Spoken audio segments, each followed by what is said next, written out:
Assalamualaikum warahmatullahi wabarakatuh. Alhamdulillah, nahmaduhu wa nasta'inuhu wa nastaghfiruh, wa na'udzu billahi min syururi anfusina wa min sayyiati a'malina. Man yahdihillahu fala mudilla lahu wa man yudlilhu fala hadiya lahu. Asyhadu an la ilaha illallah wahdahu la syarika lah wa asyhadu anna Muhammadan abduhu wa rasuluh. Amma ba'd. Hadirin dan hadirat yang dirahmati Allah Subhanahu wa ta'ala, alhamdulillah,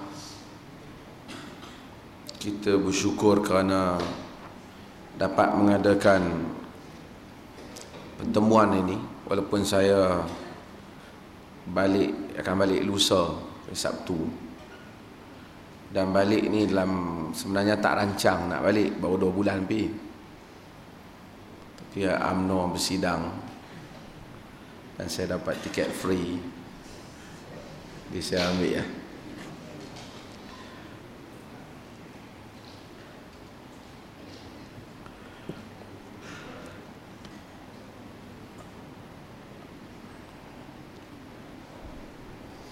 Dan alhamdulillah,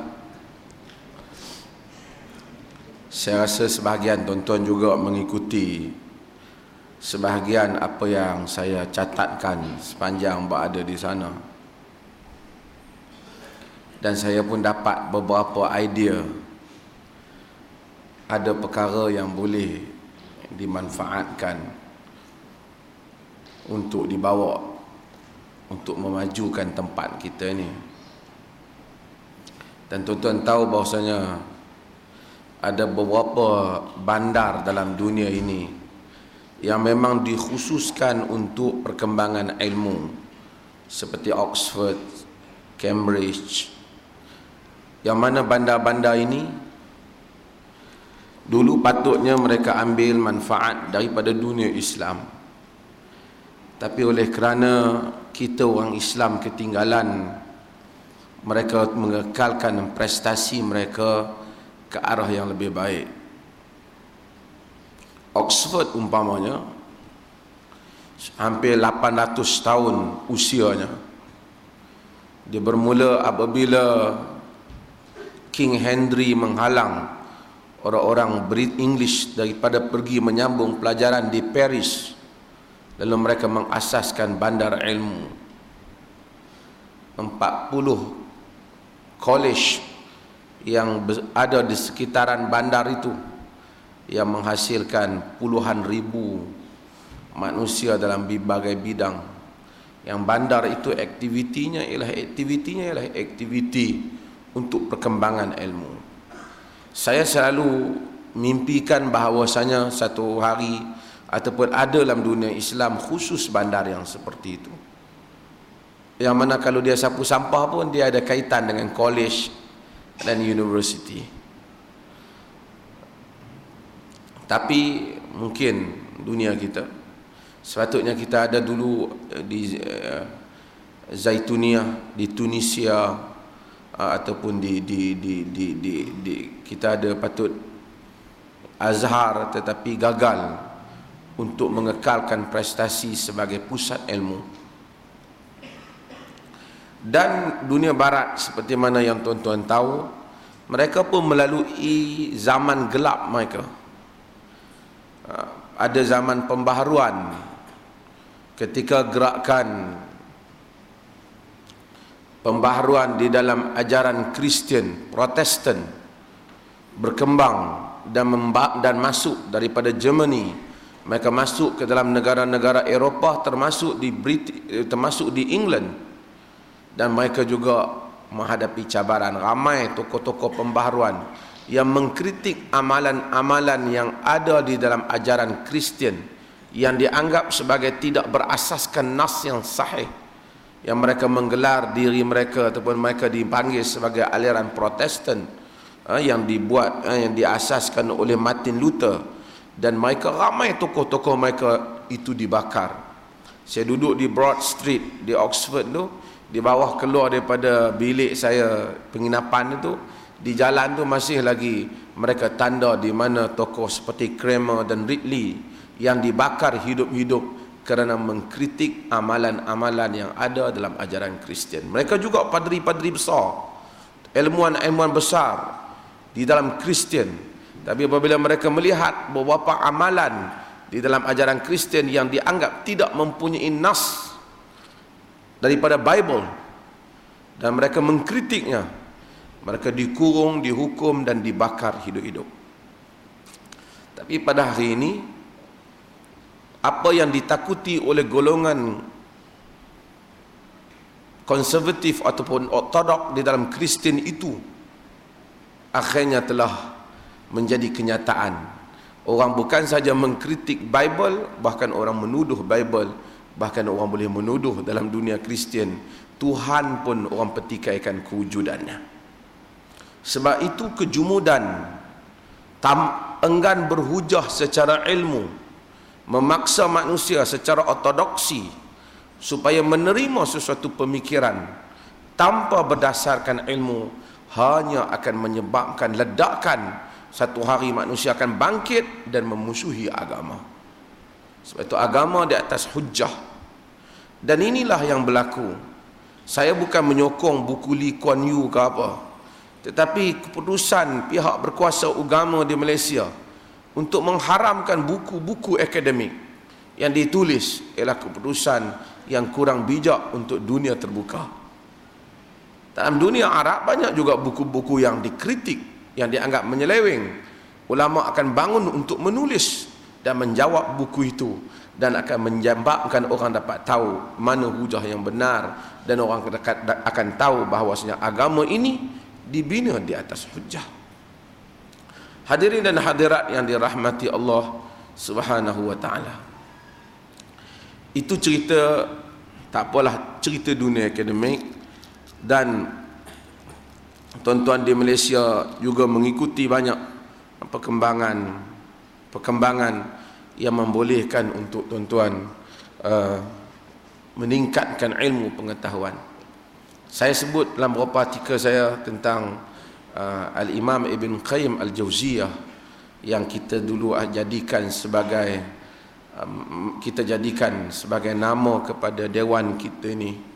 Dan saya tertarik apabila saya pergi ke Muslim Christian Studies Center for Muslim Christian Studies di Oxford. Ada sebahagian orang-orang Kristian yang mempelajari bahasa Arab dengan baik dan mampu membaca teks Arab, dan mereka membahaskan banyaklah tokoh-tokoh sarjana. Salah seorang yang mereka bahaskan ialah Al-Imam Ibn Qayyim Al-Jauziyah.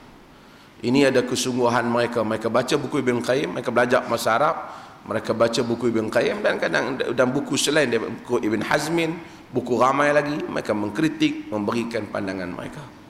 Kita susah sikitlah baca Bible kena tangkap. Jadi mereka berkembang.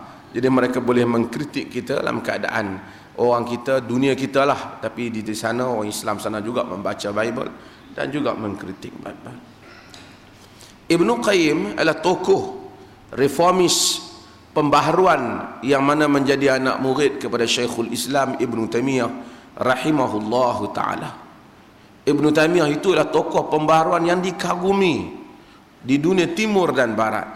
Walaupun sebahagian golongan yang jumud cuba membangkitkan isu Ibn Taimiyah Wahabi lah entah apa-apa, itu tidak benar. Kerana Ibn Taimiyah ini dia meninggal pada tahun 728 Hijrah.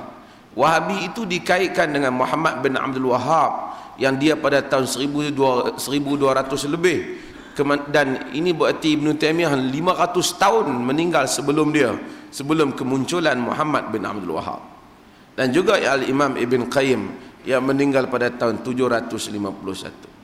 Memang benar Muhammad bin Abdul Wahhab itu memetik banyak hasil karya Ibn Taimiyah, tetapi keilmuan Muhammad bin Abdul Wahhab tidak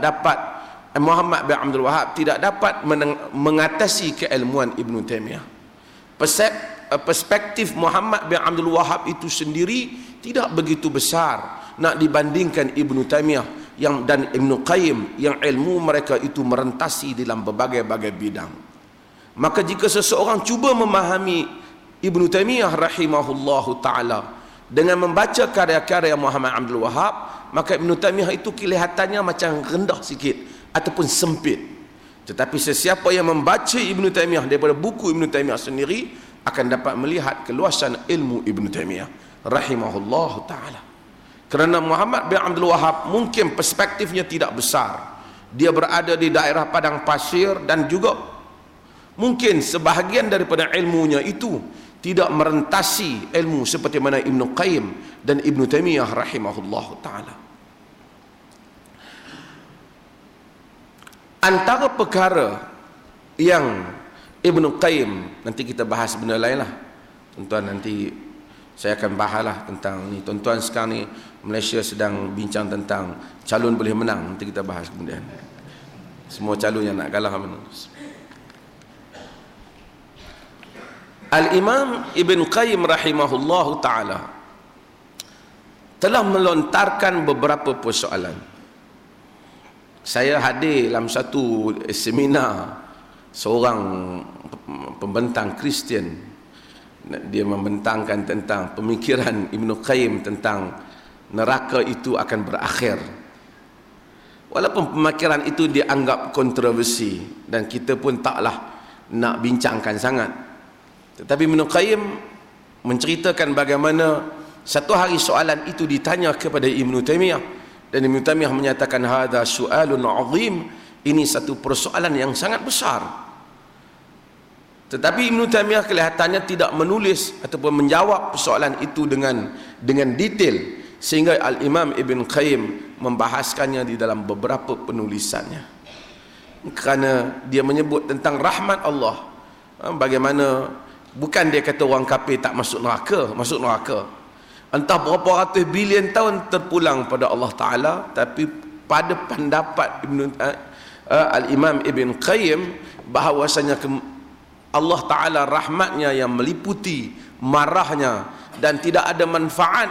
Perbuatan Allah tidak memberi manfaat pada Allah, kerana Allah tidak memerlukan hamba. Hamba yang memerlukan Allah Subhanahu wa Ta'ala.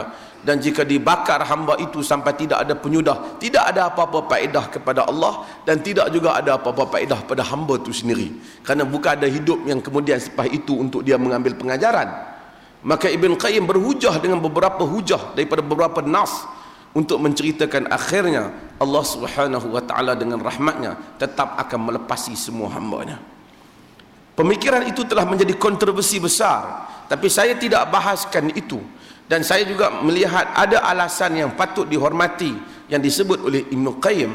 Tetapi Ibn Qayyim seperti mana sarjana-sarjana Islam yang lain, mereka menyebut tentang bagaimana orang bukan Islam yang dulu saya selalu sebut boleh selamat daripada api neraka jika sekiranya tidak ada siapa yang berdakwah kepada mereka. Dan kita yang mungkin yang tidak selamat, di atas alasan wa ma kunna mu'adzibina hatta nab'asa rasula, kami tidak akan mengazab melainkan sehingga kami menghantar rasul. Apabila entah berapa ramai manusia atas dunia ni yang tak sampai mesej Islam pada mereka. Mungkin orang kata boleh tengok melalui internet. Bukan senang. Internet pun macam-macam Islam yang ada dalam internet. Saya dua jiran saya sebelah bilik saya, pasal saya tak duduk rumah, mahal di sana. So center saya menyediakan bilik-bilik yang boleh disewa lah, cukuplah kelengkapannya. Seorang daripada Iran, lepas tu datang yang kedua, dua daripada Iran, dari Syiah mereka. Yang seorang tu tak berapa nak Syiah lah, wasan. Tak ada mazhab saya rasa. Dan saya simpati dengan dia. Dia adalah satu orang yang pada usia mudanya, ketika dia berada di zaman universiti, dia berjuang menentang Syahiran. Dan apabila Syahiran itu tumbang, mereka mengharapkan ditegaknya demokrasi dengan kedatangan kerajaan yang menjanjikan Islamic State, iaitu kerajaan Iran di bawah pimpinan Khomeini.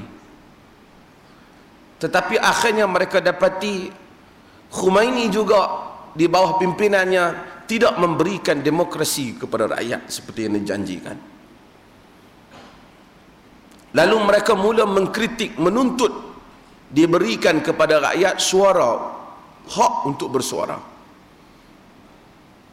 Lalu pimpinan pelajar universiti, siapa saja yang mengkritik kerajaan Iran itu dihukum, dibunuh secara senyap. Jadi seorang perseorang ditangkap, dibunuh, ditangkap, dibunuh. Dan dia terpaksa melarikan diri pada usia dia baru kahwin, masa 20-an, terpaksa lari diri. Ketika itu meninggalkan Iran, takut dibunuh macam orang lain juga, pasal dia pimpinan. Hanya kerana mereka keluar berdemonstrasi minta supaya diberikan demokrasi kepada negara Iran. Tak ada gerakan menjatuhkan kerajaan dengan senjata. Tapi itulah gantinya daripada sebuah kerajaan Syah yang mereka tumbangkan, ditukar dengan mereka yang berserban yang lebih kejam ataupun sama kejam saja dengan Syah yang telah ditumbangkan. Cuma yang dahulu kejam atas nama kuasa dan rakus, yang berserban juga kejam atas nama Tuhan dan agama. Lalu mereka lari. Dia lari. Nak cari negeri, nak lari susah. Nak pergi ke India kena rasuah tinggi. Takut kena rasuah di sempadan pada musim sejuk. Dia cerita pada saya macam mana dia terjun ke dalam sungai yang menjadi sempadan antara Iran dan Rusia. Terpaksa dia tinggalkan suaminya, dia dan kawan dia. Seorang lagi kawan dia, sepasang suami isteri, ada anak kecil, mereka tak dapat terjun. Maka terpaksa lari daripada satu bandar ke satu bandar di Iran, dan dia terjun dan pergi ke Rusia. Di Rusia terpaksa usaha untuk hidup, dan mereka dapat bantuan masa-masa bersatu di atas pelarian politik. Kemudian daripada Rusia lari pergi ke Afghanistan. Daripada Afghanistan lari duduk di India belas tahun. Pelarian, terputus keluarga, menjadi mangsa di atas hasrat demokrasi. Dan kemudian daripada situ dia berusaha masuk ke Sweden. Dia nak masuk ke Sweden, kena susah nak masuk, dia tak ada pasport. Tapi dia kata masa tu dia, family dia hantar surat, dia beli, dia guna pasport Malaysia. Rupanya ada pasport palsu Malaysia di sempadan. Dan pasport Malaysia mudah masuk. Dia cerita pada saya, dia guna nama Moha ketika itu, dia kata. Mereka orang Parsi. Barangkali dia pun nampak nak macam apa orang Hindi sikit. Jadi dia buat nama Moha, dia masuk di Sweden, dan lepas tu diterang pada kerajaan Sweden tentang apa yang berlaku, cerita mereka, perjuangan mereka di Iran, berapa lama dia makan menjadi suaka politik, dan akhirnya berapa puluh tahun dia barulah, 14 tahun dia barulah dapat kerakyatan Sweden. Dia seorang ahli muzik India sekarang, pakar muzik lah. Dan dia buat kajian tentang muzik, dan setiap hari saya dengarlah tentang falsafah muzik dia. Bila saya makan, pada waktu makan kami kongsi dapur yang sama. Jadi masa makan, masa lunch ataupun dinner, kami akan sembanglah tentang macam-macam pengalaman mereka. Seorang lagi daripada Iran, dia buat kajian tentang Ibnu Arabi, tokoh yang kontroversi. Ibnu Arabi terkenal tokoh yang telah menganggap Firaun itu lebih memahami tauhid daripada Nabi Musa. Tapi dia buat. Ibnu Arabi terkenal juga kebijaksanaan dia di dalam beberapa perkara. Tetapi dia membahaskan, saya tulis untuk besok. Dia penulis, ada buku dia yang bagus tentang Sufism, mysticism dia panggil, tentang perbahasan tentang ketuhanan. Ibnu Arabi dan berapa ramai lagi sarjana yang cuba membahaskan tentang alam yang kita tidak nampak, iaitu tentang Allah Subhanahu wa taala. Dan mereka juga, saya tertarik apabila Iran ini bertanya saya soalan, apa pandangan awak tentang alam barzakh? Dan alam barzakh ini adalah satu tajuk yang tuan-tuan mungkin fikir kita tak berapa minat, tapi orang putih banyak, Barat cuba tulis tentang alam barzakh. Dan tuan-tuan tengok filem-filem mereka juga cuba membahaskan tentang alam barzakh, ke mana soul, ke mana ruh ini pergi selepas daripada kita meninggalkan jasad. Cara kebetulan sebenarnya Al-Imam Ibn Qayyim Al-Jauziyah telah menulis tentang buku Ar-Ruh. Buku yang ditulis oleh Al-Imam Ibn Qayyim tentang Ar-Ruh ini, saya telah beli masa duduk di Jordan lagi, tapi saya kurang baca dia, sebab cerita ruh-ruh ni orang Malaysia ni rasa macam tak apa semangat, pasal banyak sangat campur aduk dia. Tapi Al-Imam Ibn Qayyim dia menulis tentang Ar-Ruh, sehingga sebahagian orang kata mungkin Ibn Qayyim menulis buku ini sebelum dia berguru dengan Ibn Taimiyah, kerana Ibn Qayyim menimbulkan beberapa persoalan dalam kitabnya Ar-Ruh. Antaranya, bolehkah ruh menziarahi orang hidup? Bolehkah ruh mengetahui apa yang berlaku dalam dunia ini? Dan jawapan-jawapan Ibn Qayyim seakan-akan mengakui bahawasanya dia boleh, menyebabkan orang sangka mungkin Ibn Qayyim menulisnya ketika Ibn Qayyim belum berjumpa Ibn Taimiyah yang dianggap guru agungnya. Tetapi sebenarnya tidak. Di dalam buku Ar-Ruh beberapa kali Ibn Qayyim menyebut tentang kemuliaan gurunya Ibn Taimiyah rahimahullah. Artinya dia dah jumpa Ibn Taimiyah. Dan kemungkinan besar buku itu ditulis, buku ini Ar-Ruh ini ditulis oleh Ibn Qayyim, dan saya rasa yakin dia ditulis setelah Ibn Taimiyah meninggal dunia. Saya nak tinggalkan Ibnu Arabi, tapi saya nak sikit nak sentuh tentang Ibn Qayyim, tentang kitab Ar-Ruh ini, yang merupakan perbahasan yang menarik. Kerana orang Malaysia memang minat cerita ruh balik rumah, ruh jumpa orang, dan sekarang ni cerita hantu-hantu ni memang menarik, kan? Saya ingin menyebut, kita tahu bahawasanya insan, manusia ini ruh dan jasad. Ruh ini apabila kita mati, kita keluar daripada jasad kita, dibuang dan tak balik-balik, kita masuk ke dalam alam barzakh. Ulama-ulama sarjana sejak dahulu, termasuk mereka yang menulis kitab Al-Aqidah At-Tahawiyah, Aqidah Ahlus Sunnah, cuba membahaskan, adakah ruh apabila dia balik ke Tuhan ataupun dia berpindah alam, dia masih lagi mengingati ataupun mengetahui apa yang berlaku di alam ini? Sekarang pak kita, datuk kita, anak kesayangan kita, suami ataupun isteri kita yang meninggal, adakah setelah dia meninggal, hari ini dia meninggal, pagi ini dia meninggal, dia telah berpisah kita, malam ni dia tahu apa yang sedang kita buat? Al-Imam Ibn Qayyim membahaskan satu tajuk yang menarik ini. Pertama, kita semua kena tahu bahawasanya manusia ini apabila dia mati, dia akan bawa bersama dengan dia semua kenangan dalam kehidupan ini. Bukan kata bila dia mati dia dah lupa dah kereta dia warna apa, bini dia nama apa, dia tak lupa. Perkara ini akan kita, siapa pukul kita, siapa buat baik dengan kita, apa yang pernah kita makan, kita tak lupa. Buktinya Allah Subhanahu wa taala sebut dalam Al-Quran.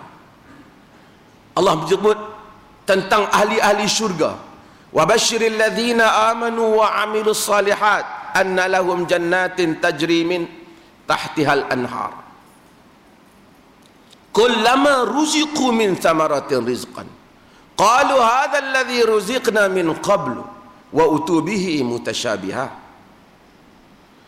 Allah kata tentang ahli syurga, setiap kali mereka diberikan rezeki daripada buah-buahan, mereka menyatakan hadza ma ruziqna min qabl, inilah buah yang pernah diberikan kepada kita dahulu di dunia. Wa utubihi mutasyabihat, Allah kata Allah bagi benda yang nampak yang sama, yakni sama pada bentuk, tak sama pada rasa. Artinya apabila ahli syurga tu dah lepas dah alam barzakh tu, ahli syurga nak makan sesuatu buah yang ada di syurga, dia masih teringat, ini macam buah rambutan ni, umpamanya lah, ini macam buah apple ni, sedangkan rasanya tak sama, hakikatnya tidak sama, tapi hadza ma ruziqna min qabl, inilah benda yang pernah kita makan di dunia dulu, kata ahli syurga. Wa utubi mutasyabihat, mereka diberi rezeki yang hampir sama pada bentuk, tidak sama pada rasa. Menunjukkan manusia apabila mati, dia dapat bawa balik semua ingatan dia.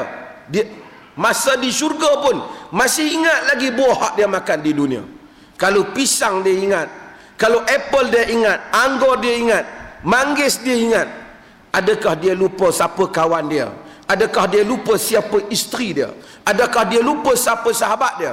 Apakah dia lupa kat mana bentuk rumah dia? Adakah dia lupa siapa yang pernah bersahabat dan bermusuh dengannya? Tentu dia tak lupa. Allah memberikan sedikit sahaja kunci yang memberi makna yang luas tentang erti bagaimana manusia membawa segala kenangan dalam hidup ini apabila bertemu dengan Allah Subhanahu wa ta'ala, dan apabila hidup di dalam syurga kelak. Kemudian Al-Imam Ibn Qayyim, sebelum pada itu, dia tidak timbulkan ayat ni, tapi saya sentuh ayat ni. Kemudian ramai sarjana berbahas, adakah apabila insan ini dia balik, dia keluar, dia tarik nyawa dia, terbujur tubuh dia, adakah dia tahu apa yang orang buat pada tubuh dia ketika dia berada di barzakh? Al-Imam Malik bin Anas dan beberapa termasuk Ibnu Abbas dan ramai lagi, iaitu Imam Abdah di kalangan sahabat, Imam Malik dan tabi'in, menyatakan bahawasanya ruh tahu. Banyak alasan yang para sarjana ulas, antaranya Allah Ta'ala melarang, Nabi SAW melarang kita mematahkan tulang mayat. Suruh kita hormat, tak boleh ambil jenazah punggai gedebum-gedebum. Kita kata kira apa dah, mati dah, bukan dia nak rasa apa. Tapi tak bagi, kerana pertama, nilai penghormatan pada mayat itu, hubungan kaum keluarga dia yang ada. Kalau kita kata keluarga tak ada, campak habis lah, tak boleh juga. Antara alasan mereka kerana ruh dia ada dan dia akan tersentuh terhadap apa yang orang buat kepada tubuhnya yang baru dia tinggalkan. Dia baru saya pergi, tentu dia kena cawan dia, pinggan dia. Al-Imam Ibn Qayyim cuba bahaskan hal ini dengan lebih menarik, kata Ibn Qayyim. Saya baca sikit nah. Saat kita bahas benda lain lah. Al-Imam Ibn Qayyim kata, menjadi sunnah syariah apabila kita lalu di dalam kawasan perkuburan, Nabi ajar kita supaya bagi salam. Macam mana kita kata salam? Nabi ajar supaya kita kata Assalamualaikum dara qaumin mu'minin. Assalamualaikum wahai penduduk kaum mukminin. Kata Al-Imam Ibn Qayyim, wa hadha khitab liman yasma' wa ya'qil, walaula dhalika lakana hadha al-khitab bimanzilati khitab al-ma'dum wal jima'.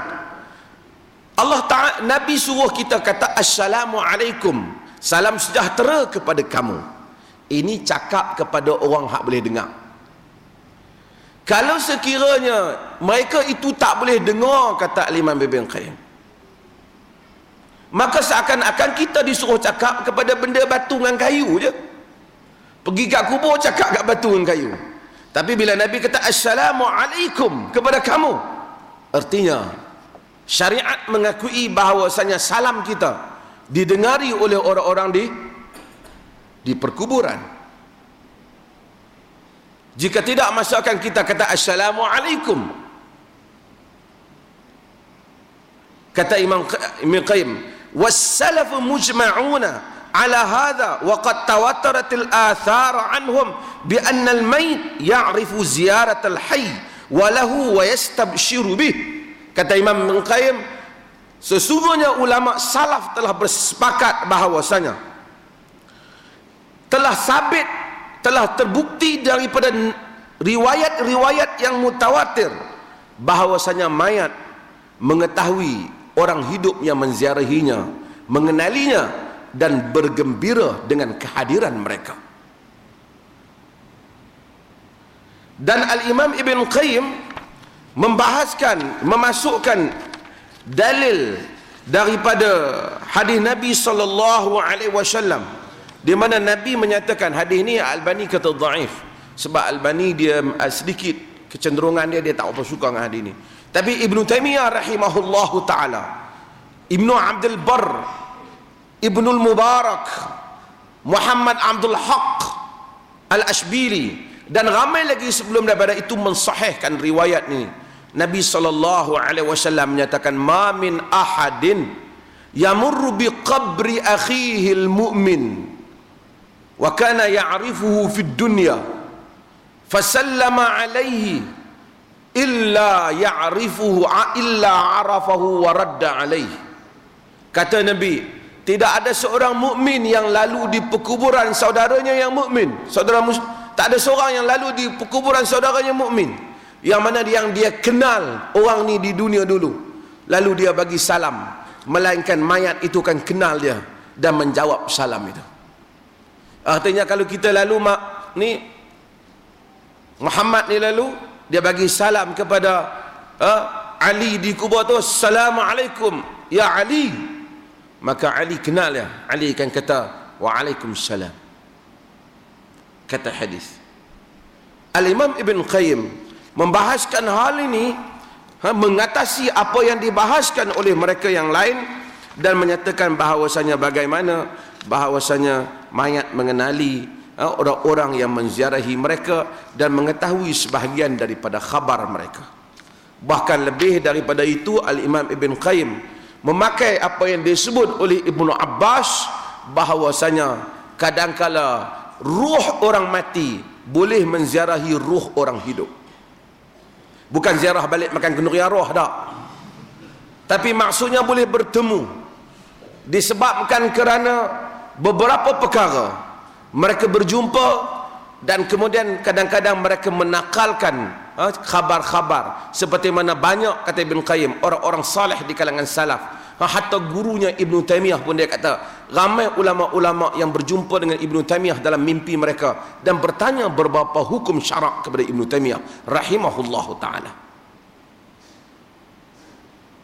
Dan Ibn Qayyim menyebut hujjah daripada firman Allah Ta'ala, Allahu yatawaffal anfus hina mautiha, Allah yang mematikan nyawa-nyawa, jiwa-jiwa ketika dia mati, wallati lam tamut fi manamiha, juga ketika dia tidak mati ketika dia tidur, fayumsikul lati qada 'alaiha al-mauta, lalu Allah pegang mana-mana jiwa yang mana Allah putuskan kau mesti mati, kau tak balik dah ke tubuh, wa yursilul ukhra, yang mana Tuhan kata belum mati kau masuk balik ke tubuh. Maksudnya ketika tidur tu sebahagian dari hampir mati, kalau Tuhan tak lepas balik ke tubuh, manusia mati. Ketika itu artinya ruh berada pada satu makam yang sama, iaitu mereka itu berada keluar daripada jasad mereka. Siapa yang balik, dia kembali bertemu dengan Allah Subhanahu wa ta'ala. Dan Ibn Qayyim menyebut beberapa perbahasan lain yang menarik dalam kitabnya Ar-Ruh, yang menjadi kitab yang sebahagiannya dianggap kontroversi tentang penulisan Ibn Qayyim ini. Saya sebut ini sebab saja apabila Iran yang Syiah tu disebut, saya kata sesungguhnya dalam khazanah ahli sunnah juga Ibn Qayyim telah mendahului hal ini kerana telah menulis kitab Ar-Ruh, dan berapa ramai lagi yang menulis membahaskan tentang apa yang dibahaskan oleh mereka. Cumanya sebahagian manusia tu dia hulu, dia melebih. Dia tahu ruh tu memang dengar, dia pergi bawa nasi pergi makan sekali. Ruh tu tak makan dah. Tetapi ramai riwayat-riwayat yang menunjukkan makna orang yang mati sehingga kaum keluarga sahabat Abdullah ibn Rawahah malu nak buat apa benda kerana malu nanti diperhatikan ataupun diketahui oleh Abdullah bin Rawahah. Imam Malik dengan itu menyatakan ruh orang yang baik itu kadang-kadang mengetahui sebahagian daripada tindakan-tindakan yang berlaku di kalangan kaum keluarganya di dunia. Mereka pergi ke alam barzakh yang kita tidak tahu sifatnya. Mereka berenang dalam keadaan yang sungguh dahsyat. Kerana manusia ni makhluk bersosial. Kita kalau duduk seorang jam, tak tahu nak buat apa. Dan kita bila sifatkan orang, kita sifatkan bila orang tu dah mati, kita tak sifatkan muka dia. Kita ada dia ni dulu bertugas sekian-sekian, orangnya baik, hubungan. Kita ceritakan tentang kehidupan dia. Kalau dia mati, Allah campakkan dalam barzakh seorang-seorang, menderita dia. Maka banyak juga riwayat yang menunjukkan sebahagian ahli kubur itu bergembira dengan kedatangan kaum keluarganya, bergembira dan berbangga dengan orang-orang lain di kalangan kubur itu. Dan alam ini sangat ajaib. Ada alam jin, ada alam malaikat, ada alam barzakh yang kesemuanya dalam ketentuan Allah Azza wa Jalla. Hadirin dan hadirat yang dirahmati Allah, saya nak panjangkan majlis pada malam ni sikit kerana ada beberapa perkara. Ini saya nak buat mukaddimah sahaja untuk membolehkan soal jawab, dan saya akan jawab soalan tuan-tuan supaya ada sesi pencangan kerana kita tak ada ceramah ni one shot dah, lepas tu beberapa bulan pula baru kita ceramah. Ada soalan anda? Ya, sila.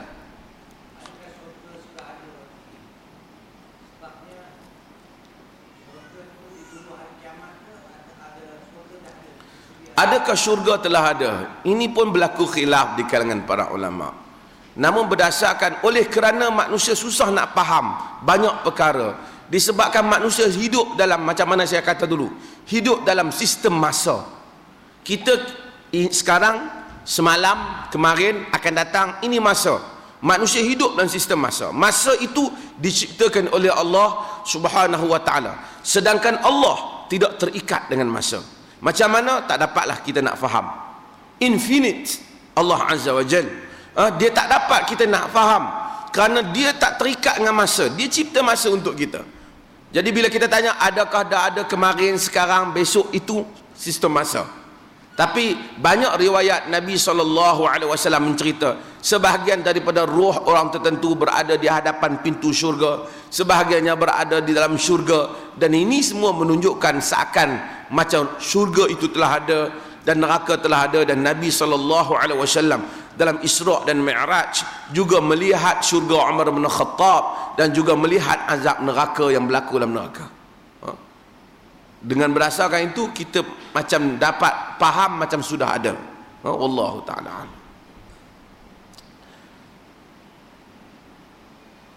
Ada soalan?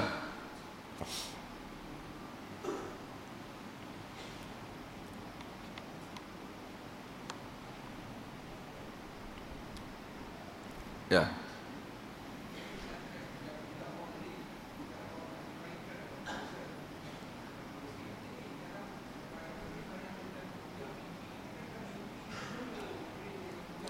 Mimpi tidak boleh menjadi hujah. Al-Imam Ibn Qayyim sebut beberapa perkara, walaupun itu menjadi kontroversi. Imam Ibn Qayyim kata banyak orang bermimpi berjumpa dengan orang saleh itu dan ini. Kata Al-Imam Ibn Qayyim, walaupun dia tidak menjadi hujah, tapi oleh kerana banyak orang saleh meriwayatkan mimpi-mimpi itu, maka dapatlah kita simpulkan bahawasanya adanya mimpi berjumpa dengan ruh-ruh orang lain. Dan khabar itu pula tak bercanggah dengan nas-nas yang zahir daripada Nabi SAW. Mimpi tak boleh jadi hujah, tapi kesimpulan umum dapat dipahami. Imam Qayyim kata zahirnya dengan dalil, dia panggil al-hiss wal waqi', dengan dalil sense dan reality, menunjukkan bahawasanya berlaku orang soleh Ibnu Abdullah Ibnu Mubarak meriwayatkan mimpi dia.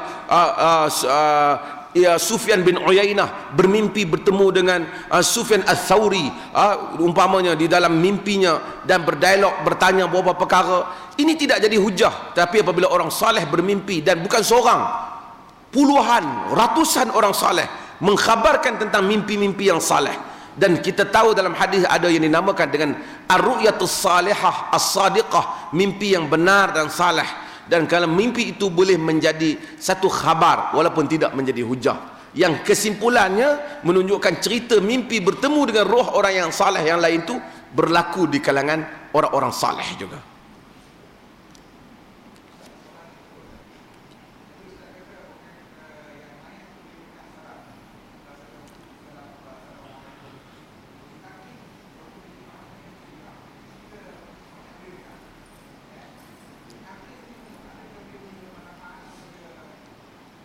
Dia boleh, menariknya kitab Ar-Ruh ini sedikit kontroversi, kerana di dalam kitab Zadul Ma'ad Al-Imam Ibn Qayyim menentang talqin, tapi dalam kitab Ruh dia tidak menentang, bahkan menyokong talqin.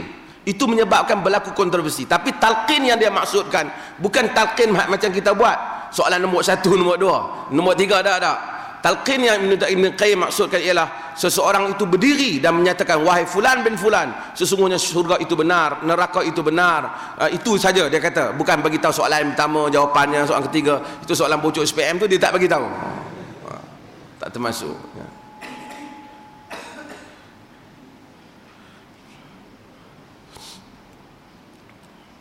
Ada soalan?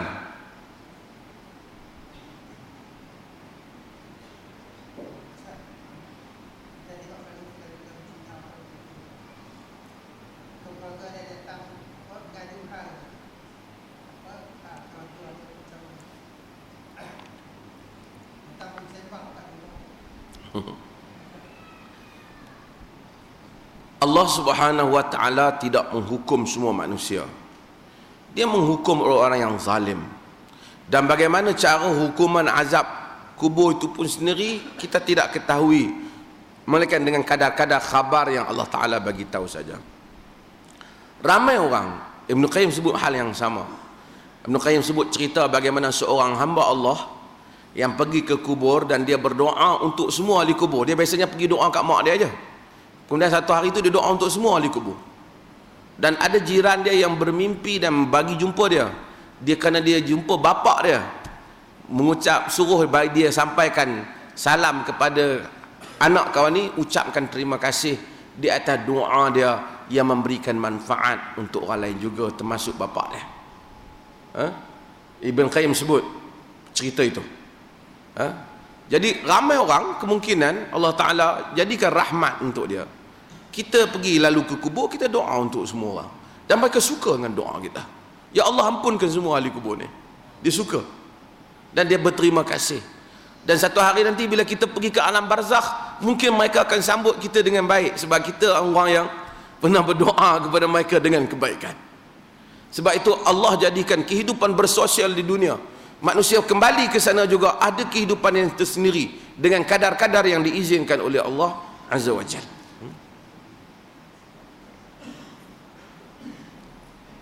Maka sebab itu kita disuruh berdoa kepada orang lain dan minta mati supaya kita masuk di kalangan orang-orang yang saleh. Masuk di kalangan orang yang saleh. Ada ke salah?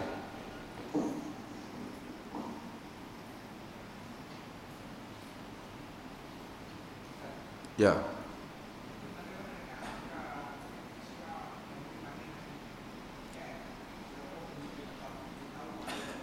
Macam mana dengan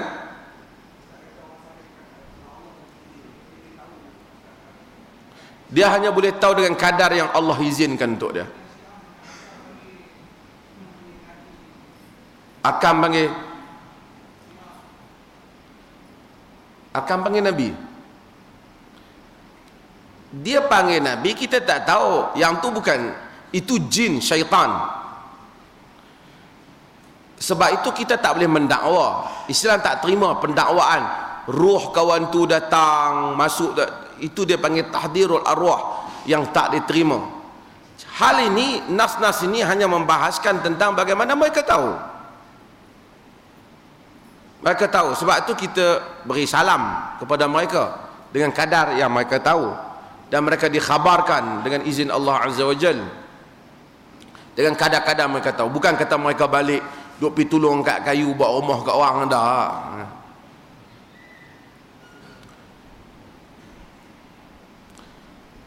Ada tuan-tuan soalan? Tuan-tuan soalan lain tak apa, saja saya bahas ya.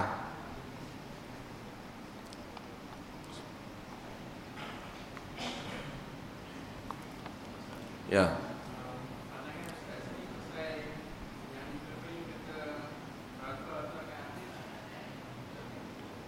Ini satu pandangan perbahasan yang tak banyak memberikan apa-apa. Tapi Ibn Qayyim punya syiar, Ibn Qayyim punya slogan. Allah Ta'ala menyatakan, rahmati sabaqat ghadabi. Rahmat aku mengatasi kemurkaanku. Allah tak buat hamba untuk bakar dia sehingga sampai tak sudah sampai bila-bila. Itu idea Ibn Qayyim. Dan Ibn Qayyim berhujah bahawasanya tentang neraka, madamatis samawati wal ard khalidina fiha madamatis samawati wal ard illa an yasha'a rabbuk. Maka neraka itu akan kekal selagi mana kekalnya langit dan bumi kepada suatu waktu yang dikehendaki oleh Tuhanmu. Maka di atas alasan itu, maka kata Ibn Qayyim, itu idea dia lah. Saya bukan masalah sokong tak sokong. Apabila sampai kepada bila Allah hukum kita di dunia ini, umpamanya dia beri sakit, dia mau kita dapat pengajaran, maka kita jadi baik. Dia hukum kita sehingga tertentu supaya dapat pengajaran kepada orang lain. Tapi kalau dia bakar hamba dia sampai tak sudah-sudah sampai bila-bila, tidak Allah mendapat apa-apa faedah kerana Allah maha suci daripada memerlukan hamba. Tidak juga hamba tu mendapat apa-apa faedah, dan tidak juga orang lain mendapat pengajaran kerana dunia dah tak ada. Itu idea Ibn Qayyim, dan disokong dengan beberapa kaul salaf, dan dianggap kontroversi lah. Ramai orang kritik dia idea. Tapi saya tak kata sokong, tak kata tak sokong lah. Saya kata biar ke dia lah, itu pendapat dia. Kan? Kita pun tak tahu. Kan? Kawan yang kata mati-matian pun dia pun tak tahu. Ini urusan Allah. Tapi kita bahaskan benda yang dapat faedah pada kita, iaitu orang yang tidak disampaikan kepadanya syariat Islam, maka dia tak tahu tentang Islam. Maka Allah maha suci daripada nak menghukum dia di atas kejahilan dia. Allah mungkin menghukum kita yang tak sampaikan Islam kepada dia. Mungkin ada orang kata, senang pergi cari. Tuan-tuan tengok berapa ramai orang di Rusia, di China, bilion penduduk dia tak tahu apa tentang Islam. Oh, dia pergi cari internet. Sebahagian tu bukan internet, komputer pun tak nak jumpa. Dan tak ada siapa yang membawa Islam. Maha suci Tuhan daripada mengambil dia dan membakar dia di atas kejahilan yang mana agama tak sampai pada dia. Wa ma kunna mu'adzibina hatta nab'atha rasula. Maka kami tidak akan mengazab sehingga kami menghantar rasul. Dan Allah Subhanahu wa taala memfardu, sebab itu difardukan kepada kita dakwah, untuk kita berdakwah kepada mereka. Bila tak sampai dakwah kepada mereka, mereka berhujah, mereka ada hujah di hadapan Allah Azza wa Jal bahawasanya mereka tidak sampai pada mereka ajaran Islam. Tidak sama seperti pendapat Mu'tazilah yang menyatakan bahawasanya akal boleh fikir. Tak sama. Akal tak boleh fikir. Akal mungkin boleh fikir yang mana benar dan mana salah. Bunuh orang salah, tak bunuh orang betul. Mencuri harta benda orang salah, cari kerja yang betul itu betul. Akal boleh fikir. Tapi untuk mengetahui Tuhan, sifat Tuhan, ciri-ciri Tuhan, kehendak Tuhan, arahan Tuhan, salat yang Tuhan mau, puasa yang Tuhan mau, akal tak boleh. Jika akal boleh, maka diharuskan bid'ah. Diharuskan bid'ah. Karena akal tak boleh. Maka dengan itu ramai orang mungkin selamat. Saya attend satu ceramah mereka, can non-Muslim be safe? Adakah mungkin untuk non-Muslim boleh selamat? Mereka membahaskan tentang tajuk ni, lepas mereka tentang Ibn Qayyim lah. Tapi saya melihat pada angle ni, hanya itulah jalan untuk mereka selamat apabila kita tidak menyampaikan hidayah kepada mereka. Orang Islam kena tunjukkan contoh yang baik. Saya kritik semua yang termasuk dalam politik di Malaysia ni kan, Yang betul kita kata betul, yang salah kita kata salah. Saya tak setuju tu kes ada wakil rakyat pergi kata kat ahli politik lain hitam metalik tu. Ada orang bila kita kata macam tu, dia kata depa kata lagi teruk. Adakah dunia hidup ni bermula? Awak boleh maki saya maki awak balik. Kemudian kita kata kitalah yang terbaik. Pertama, dia tak apalah, bukan tak apa, mungkin tak ada agama. Tapi orang yang ada agama patut mengkritik. Agama tak kenal kasta ni. Resis. Kita tentang resis dibuat oleh mana-mana pihak pun. Tuan-tuan, saya bagi tahu perkataan dua. Satu disebut hitam metalik, itu saya bukan nak politik. Satu haram jadah. Orang kata haram jadah tu berat. Saya kata hitam metalik tu berat. Haram jadah ni perkataan saya sebut Urdu dan juga bahasa Parsi, Iran pun guna. Haram zadeh. Kan? Haram zadeh ni kadang-kadang dia kata kita duk sebut kat orang haram jadah, kita tak sebut lah. Orang duk sebut kat orang haram jadah kan. Dia pun kadang-kadang tak tahu apa makna haram jadah tu. Kan? Kadang-kadang apa makna haram jadah dia pun tak tahu. Kan? Tapi saya tanya kawan saya yang Iran, apa makna haram jadah? Dia kata kadang-kadang dia boleh bermaksud macam anak haram. Dalam haram zadeh lah. Haram zadeh. Kadang-kadang dia bermaksud celaka lah. Saya kata kalau let's kita pasal kita dah ada perkataan anak haram, mungkin orang kata haram jadah tu tak maksud anak haram lah. Itu walaupun bunyinya berat, tidak lebih berat daripada orang kata kepada menghina kulit orang. Tak.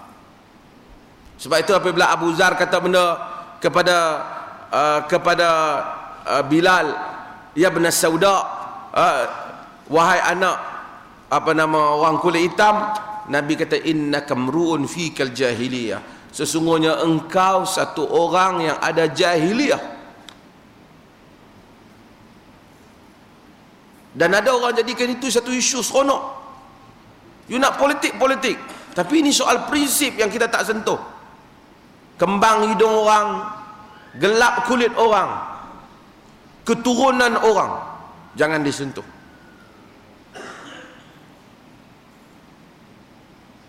Dulu jadi biasa. Kadang-kadang orang yang bubuh lebay pun cakap, kata orang tu mamak tu. Apa? Ini soal keturunan. Manusia tak boleh pilih untuk lahir jadi Melayu ataupun jadi Cina, jadi India atau jadi mamak. Dan tak mulia manusia kena jadi Melayu, dan tak hina manusia kena jadi India. Manusia mulia ataupun hina dengan agamanya. Nak kritik kata benda lain, kata tindakan orang itu. Tapi kalau berulang kali kata ada orang agama pula duduk sebelah boleh duduk seronok dan gelak, ini satu penyakit yang serius. Saya kritik, setengah orang tu kata, oh ni balik daripada himpunan UMNO jadi UMNO ni. Saya kritik UMNO ataupun tidak UMNO, kena tak boleh lah. Masa kena kat kita, kena kat orang kita okey, kena kat kita, oh tak boleh. Ini salah. Dan ada orang boleh pula seronok benda tu. Politik selekeh. Sentuh benda lain, sentuh idea orang, pemikiran orang. Kalau nak sentuh lembu orang pun tak apa. Jangan kata orang lembu. Kata tak puas hati dengan banyaknya lembu ataupun kurangnya lembu.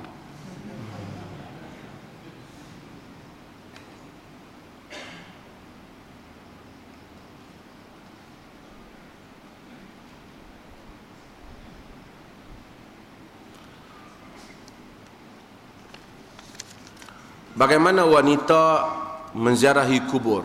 Ibnu Atiyah, Ummu Atiyah meriwayatkan bahwasanya Nabi sallallahu alaihi wasallam nahan Nabi sallallahu alaihi wasallam an ziyaratil qubur wa lam ya'zim alaina. Nabi larang orang perempuan ziarah kubur, tapi Nabi tak putus larang, tak habis-habisan. Jika pi ke kubur orang perempuan menyebabkan duk pi menangis, ratap tangis di kubur, haram bagi dia.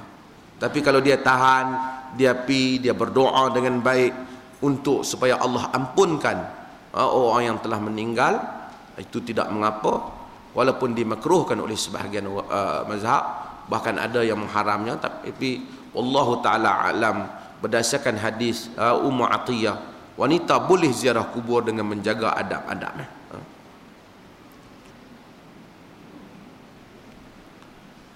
Pandangan tentang rancangan Astro Ustazah Pilihan. Saya dah bagi pandangan kepada pihak yang tanya, kepada saya cakap, bila Dr. Muhaya tanya saya secara peribadi pun, saya cakap yang sama. Saya tak menghukum program tu, tetapi adalah menjadi masalah dalam apa saja apabila benda agama ini dijadikan benda untuk commercialize. Saya membikinkan, berpura-pura menjadi sesuatu untuk menonjolkan sesuatu yang bukan hakikat diri saya. Kacau, bergaya.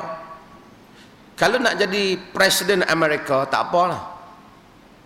Obama dalam kempen dia nak jadi Presiden Amerika Syarikat, memang hebatlah. Depa dalam kempen di Amerika ni nak jadi presiden, memang terpaksa sewa semua pakar, artis pun mereka kena sewa. Cara angkat tangan, cara tengok kamera, semua ada style.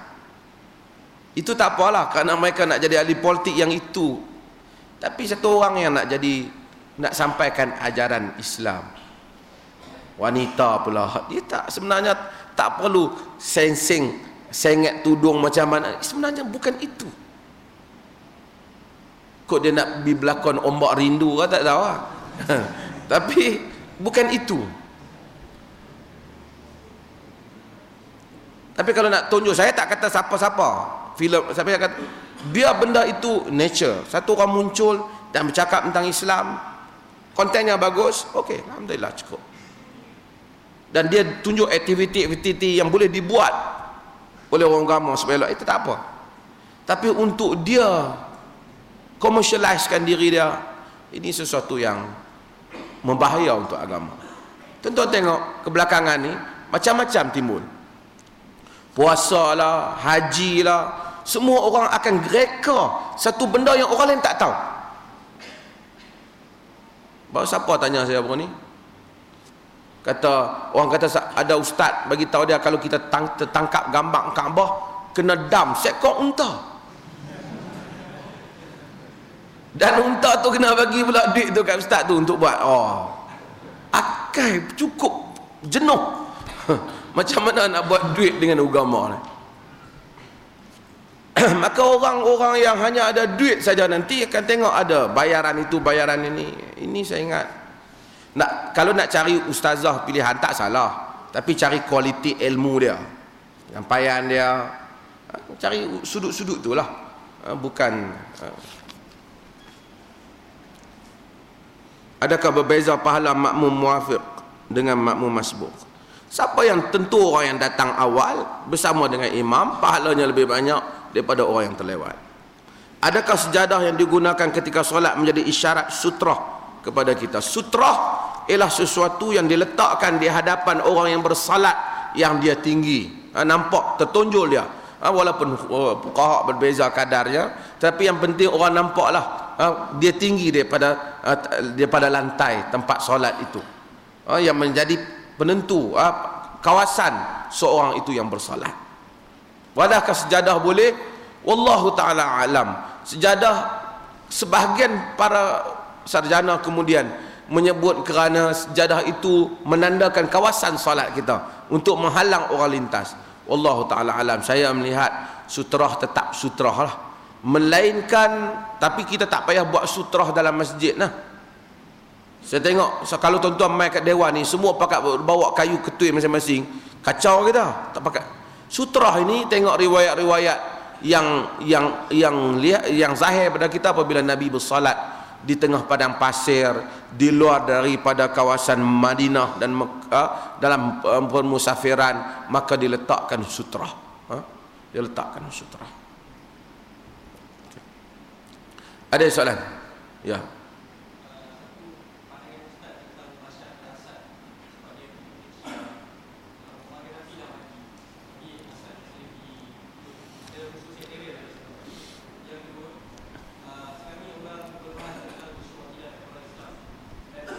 Tentang isu akidah.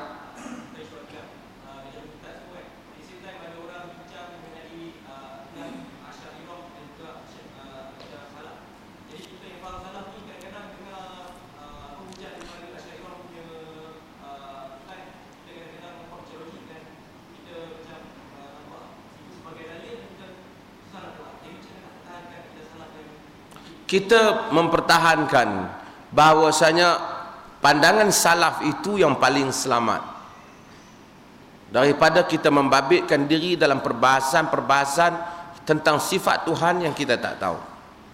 Namun kita tidak boleh mengkafirkan atau menghukum sesat Asy'ariyah di atas ijtihad mereka, yang mana ijtihad itu bertujuan untuk mentanzihkan, iaitu mensucikan Allah Subhanahu wa taala, tapi tidak pilihan kita.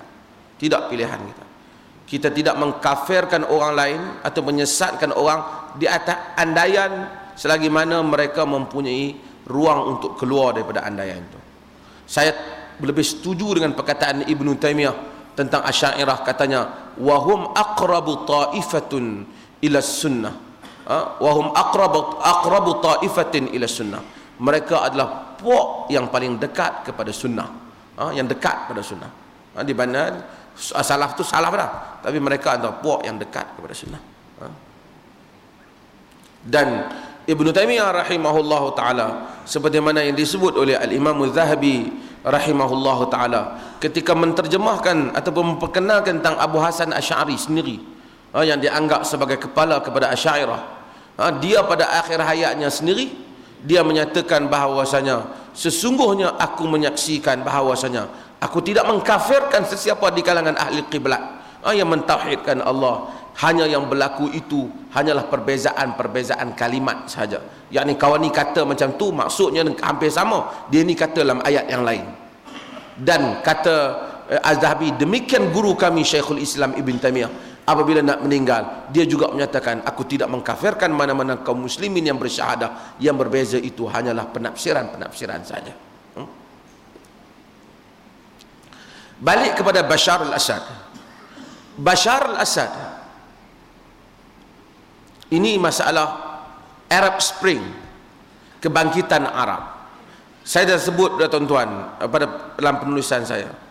Dalam politik ini, manusia perkara yang perlu pemimpin berikan kepada rakyat ialah hope ataupun harapan. Berikan harapan. Apa yang rakyat boleh harap dengan mereka? Agama datang memberikan harapan.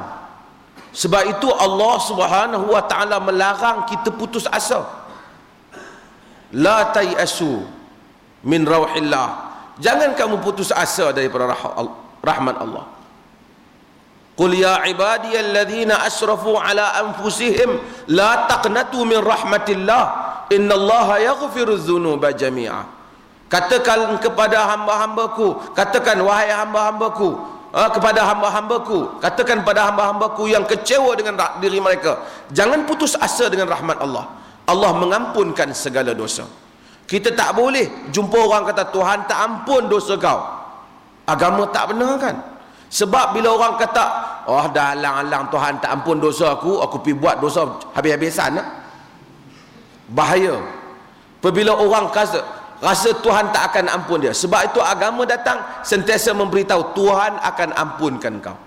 Man qala halakan nas fa huwa ahlakuhum, kata Nabi dalam hadis Muslim. Siapa yang kata jahanamlah orang ramai, tak Tuhan tak ampun, dialah yang paling rosak, yang paling binasa terlebih dahulu.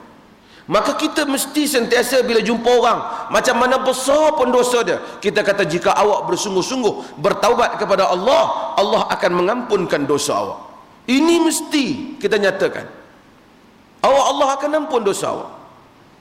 Sebab manusia bila dia kata Tuhan tak ampun dia, dia akan buat segala-galanya.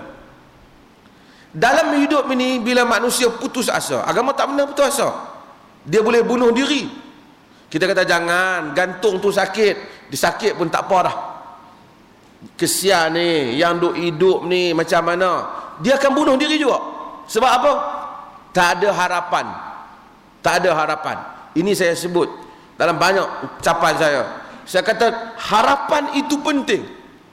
Apabila pemimpin-pemimpin Arab merintah sampai 40 tahun, rakyat dia rasa tak ada harapan.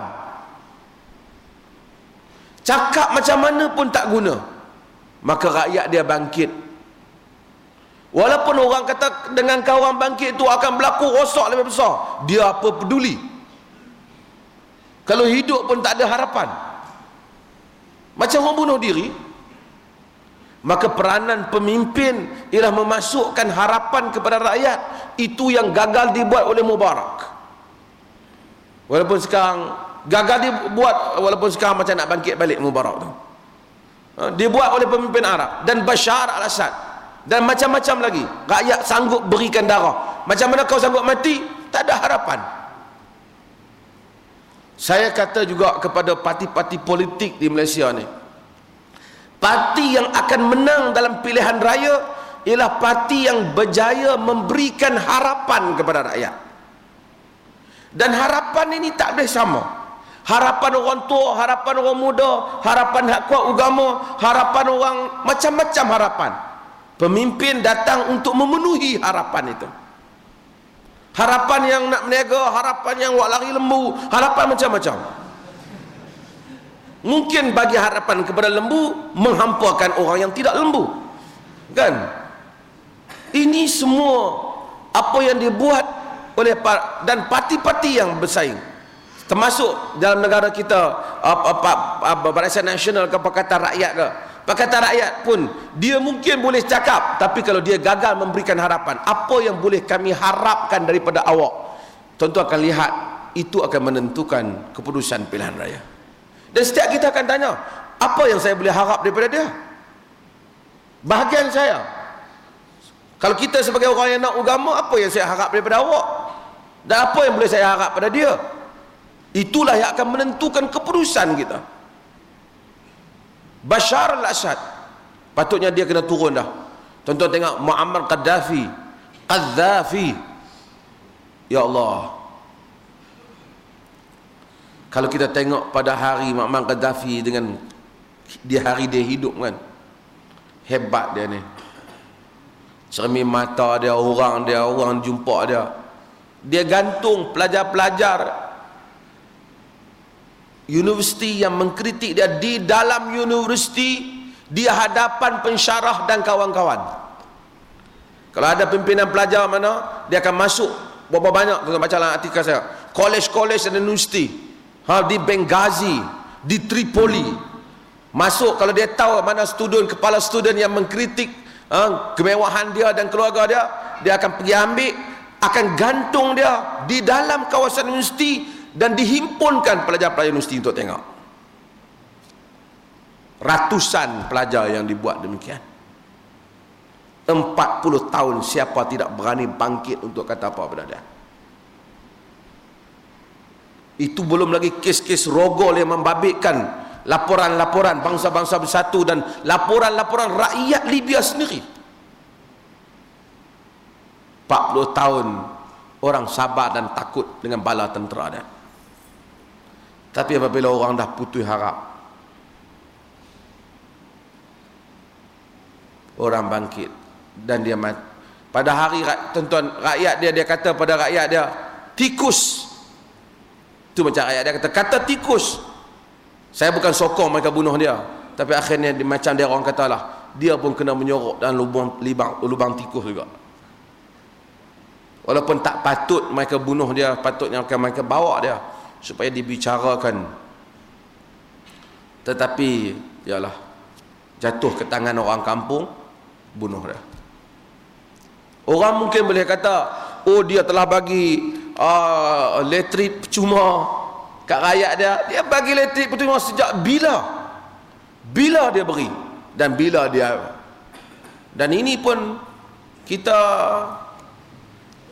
saya sebutlah, dari dulu saya sebut, ramai orang kata, oh betul lah kita dapat pemimpin kita bagi. Dia bukan bagi duit poket dia, kan?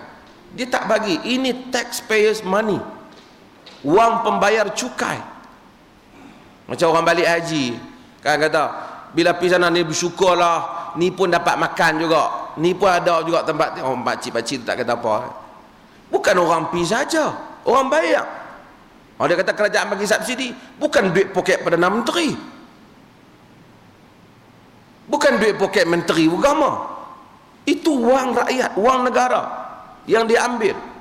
Okey, dia bagi, terima kasih, tapi tak bolehlah bererti sesuatu orang boleh buat apa saja. Yang kawan yang tak bagi servis bagus pun, dia taklah boleh kata, ini pun dapat juga, hang pun orang bayar gaji. Ini mentaliti rakyat dunia ketiga yang menjadi masalah, supaya dunia tak boleh membangun. Kita mesti tanya, apa hak saya? Kalau kita pergi semua free, kan, beli tak kena bayar kereta, kita bayar harga kereta, kita bayar lebih jauh mahal daripada negara lain. Hatta di jiran kita di Thailand, kita tak kata apa, kita tahu itu tak apa, negara ambil. Tuan-tuan pergi makan mana-mana, semua secret recipe ke apa, tuan-tuan bayar lebih. Sebab apa? Nasi kandang mamak pun ada teks tak? Ada teks. Kita tak kata apa, pasal kita nak makan juga, kan? Kita tahu tak apa, government ambil. Macam negara-negara di Eropah, dia potong gaji 40%, tinggi, tapi dia bagi balik servis tu. Dia bagi servis tu. Dia tak boleh bagi servis, jaga ni saya bagi duit saya, bukan duit awak, duit kita semua. Cuma bila dia bagi lebih, kita terima kasih, tapi bukan terima kasih pada dia. Terima kasihlah usaha dia, tapi terima kasih pada negara, yang mana negara itu telah memberikan. Ini benda yang, masalah dia Syiah tak Syiah, itu bukan soal yang besar. Sana orang kata orang nak jatuhkan Bashar kerana Syiah. Saya tidak melihat itu isu lah. Dia dah Syiah lama lah, dia pun bukan jelas sangat Syiah ke apa. Orang Arab nak jadikan itu isu tak apa kuat. Mereka boleh pergi hidup di negara yang langsung tak ada agama pun. Manusia tak jatuhkan orang kalau sekiranya setakat berbezaan mazhab, saya fikir, melainkan kes di Bahrain. Manusia jatuhkan orang apabila dia rasa dia tak dapat keadilan. Itu saja.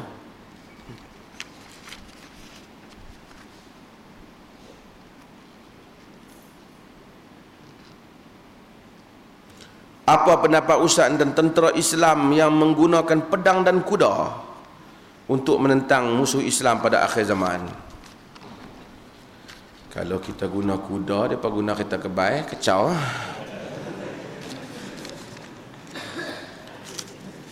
Ada beberapa artikel yang ditulis tentang dunia akhir zaman.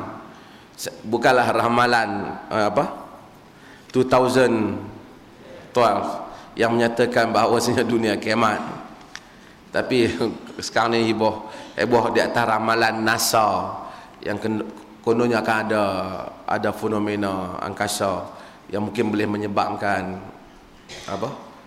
banyak pada meteor daripada luar jatuh ke bumi dan seumpamanya. Andailah 2013 katanya, kalau tak jadi tukar pula 2014 kerana kalender bangsa Maya tu dia 2012.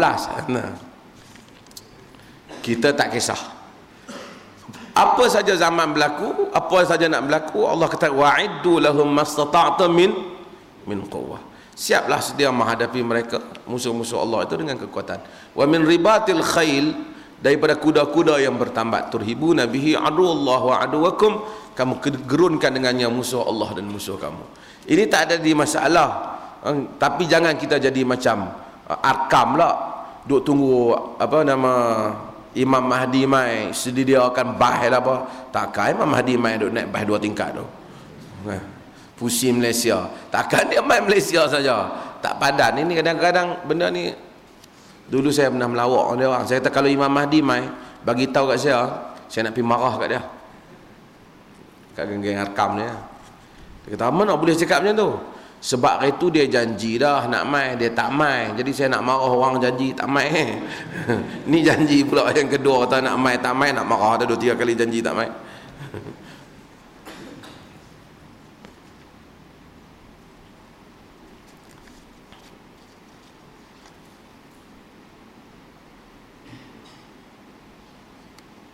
Selepas tawaf wada' tabung haji kata. Tabung haji ni apa dia?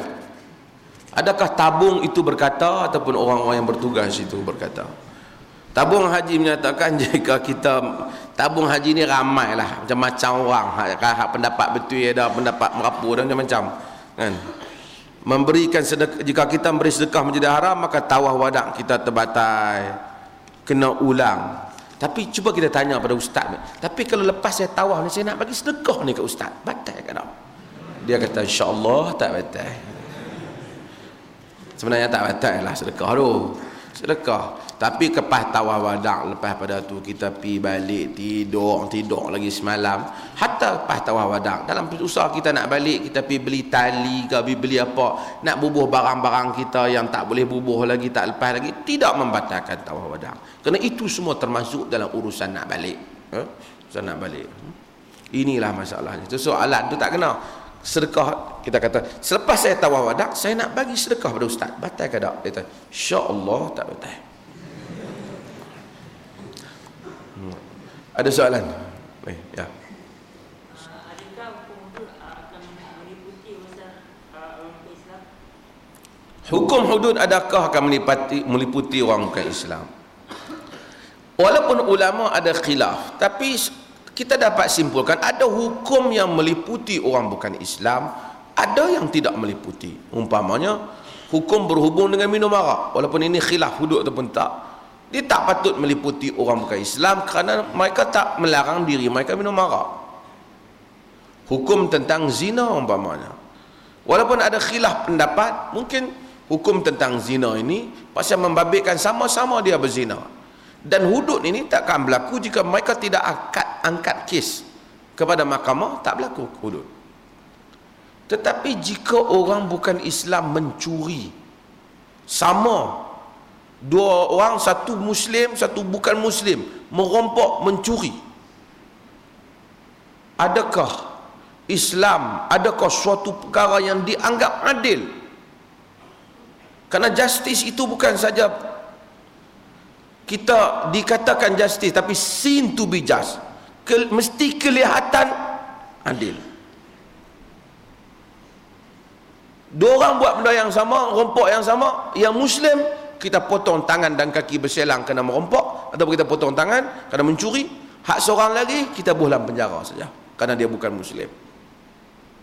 Adakah itu satu penilaian yang tinggi kepada orang Islam, ataupun hukum itu pada zahirnya lagi kelihatan sudah tidak memberikan keadilan kepada orang Islam? Berzina lain, ini isu dia berzina dengan perempuan dia, kes dia tak angkat mai. Tapi bila dia rompok harta orang awam, dia rompok bank, seorang masuk penjara, hak Islam kita potong tangan.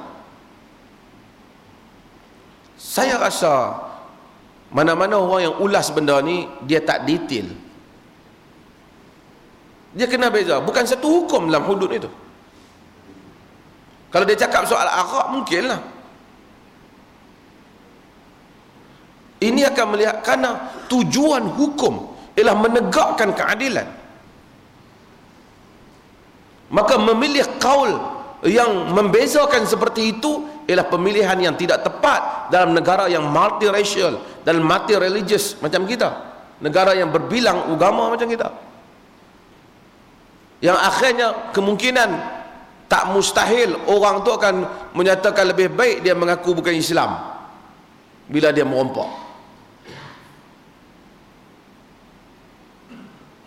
Dan ini sesuatu yang mesti saya sebut dah kepada sahabat-sahabat supaya hati-hati dalam ulasan-ulasan ini. Pergi memahami hukum ini secara detail sebelum mengulas. Kerana tuan-tuan pakai lebay, jadi imam, pergi mengaji fardu ain, belum boleh jadi sarjana agama. Belum tentu. tahu bab semayang, tahu bab puasa, tahu bab haji, bukan tentu jadi tahu pakar dalam hudud. Dan jangan semua orang nak cakap, bila ustaz mai je kita pun tanya, ustaz hukum hudud. Ustaz pun dia pun ulas atas benda hak dia baca. Soal bab orang lain ulas. Tadi ada orang tanya saya tentang jadi apa macam Nabi. Ni pun satu hal. Macam kita dok kata kan, kita nak jack orang, jack sikit lah. Jack balik kereta kalut lah kan. Kalau kalut tu kita seorang tak apa, kalut dengan kawan nak kena tu sekali. Walaupun boleh, bahasa ni boleh, kita kata Mamat hang ni macam dengan singa, boleh juga, maksud dia bukan dia ada bulu macam dengan singa, kaki tangan ada, maksud cengeng macam singa, boleh faham benda tu kan. Tapi zaman orang nak kan, bila kita kata engkau kan dalam puisi Osman Awang tulis tentang anakku belum boleh berkata lagi, putih wajahnya seperti putih wajah Nabi. Dia tidak dianggap sesat lah, sebab orang tahu putih itu dimaksudkan dengan suatu maksud bahawasanya budak kecil tak ada dosa. Kalau kita nak faham secara okey lah kan. Kata Abu Hanifah kepada Ja'far As-Sadiq, engkau di sisi kami bagaikan Nabi di sisi sahabatnya. Bukan jadi Nabi, maksudnya peranan tu. Jadi kalau kita cakap pada orang lain di sudut peranan, tapi kena jelas lah maksud tanggungjawab tu apa jelas. Tapi bila umum macam tu jelaskan balik, maksud saya bukan sama, tidak sama pada kenabian, tidak sama pada kemaksuman, tapi mungkin ada sikit-sikit persamaan dalam tanggungjawab menyampaikan agama, tanggungjawab berdakwah, itu tak apalah. Tapi jangan kita duk kipas-kipas tinggi sangat sampai terbakar, satai-satai hangit lebih.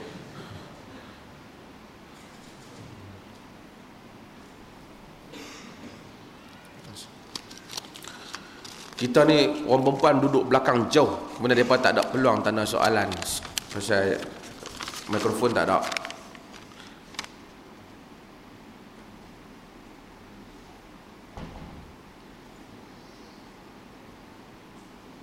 Bolehkah wanita lakukan khuf pada kepala untuk memudahkan wuduk? Soalan from overseas student. Bila berada di luar negara non-Muslim country, oleh kerana tiada kemudahan berwuduk tertutup. Ia bukan kias kepada khuf, tapi kias kepada serban. Riwayat Nabi menyapu di atas serban baginda. Baginda sapu wuduk atas, bila nak wuduk sapu kepala tu baginda tak buka serban, dia sapu atas serban. Kalau itu dilakukan oleh Nabi SAW, maka demikian wanita boleh menyapu di atas tudung kepala mereka, tu utama sekali apabila tempat-tempat yang mereka tak boleh buka tudung mereka, maka mereka boleh sapu. Kias kepada masalah yang sama, kias pada masalah yang sama. Ya.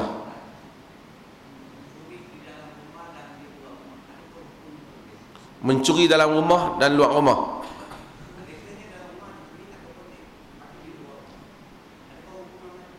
Keretanya parking di luar, dia curi. Oleh kerana orang tak simpan kereta di dapur dan orang simpan kereta di luar rumah, maka dia akan dihukum. Tapi kalau benda itu, umpamanya benda tu memang orang tak di dalam rumah, kan meja elok-elok tu kan, memang tiba-tiba orang tu pitak tengah laman, orang ni mai tengok, barangkali dia tak mau dah kot meja ni kot, meja elok tak tengah laman, kena hujan aku galas buat balik ya. Dia mungkin bersalah, tapi dia tak boleh dipotong di atas ada andaian. Dia boleh kata aku ingat dia nak bagi ke orang, tapi kereta dia tak lah, aku tengok dia tak masuk kereta lah rumah, aku ingat dia bagi ke orang. Yang tu tak boleh diandaikan, memang kereta kita pakai luar rumah. Ini tak boleh, kena tengok pada jenis barang,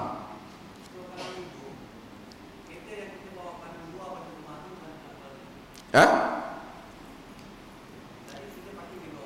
Ha.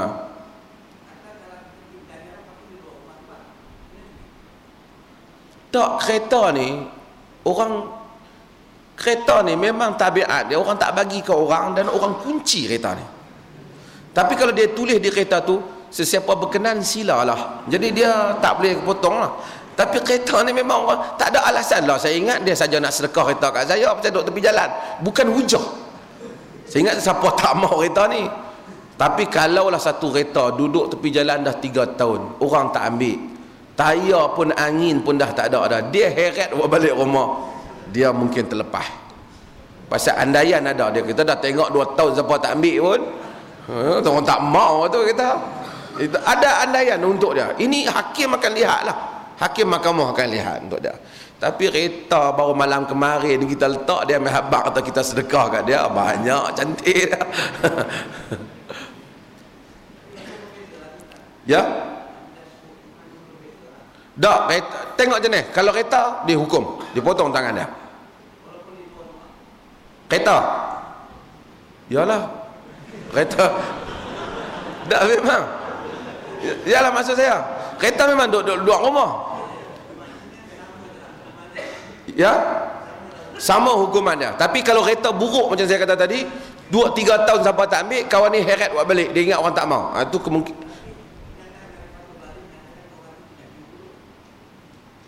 Mungkin dia kias kereta pada zaman Nabi tak ada, tapi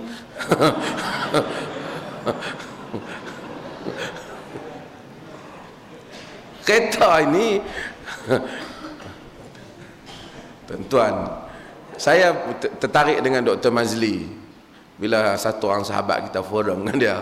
Kadang-kadang ustaz-ustaz ni dia mau fikir kata, dia jangan duk fikir curi unta pasal kan.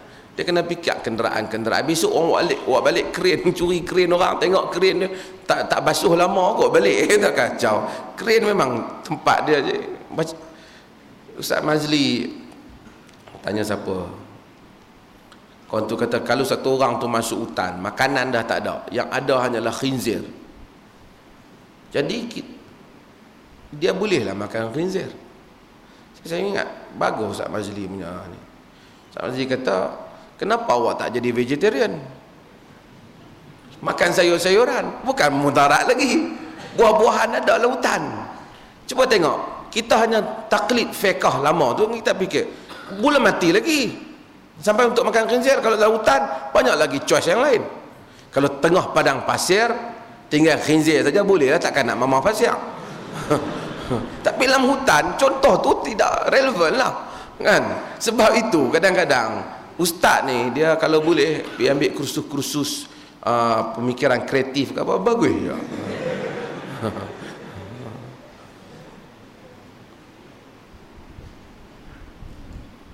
Ada soalan? Ya.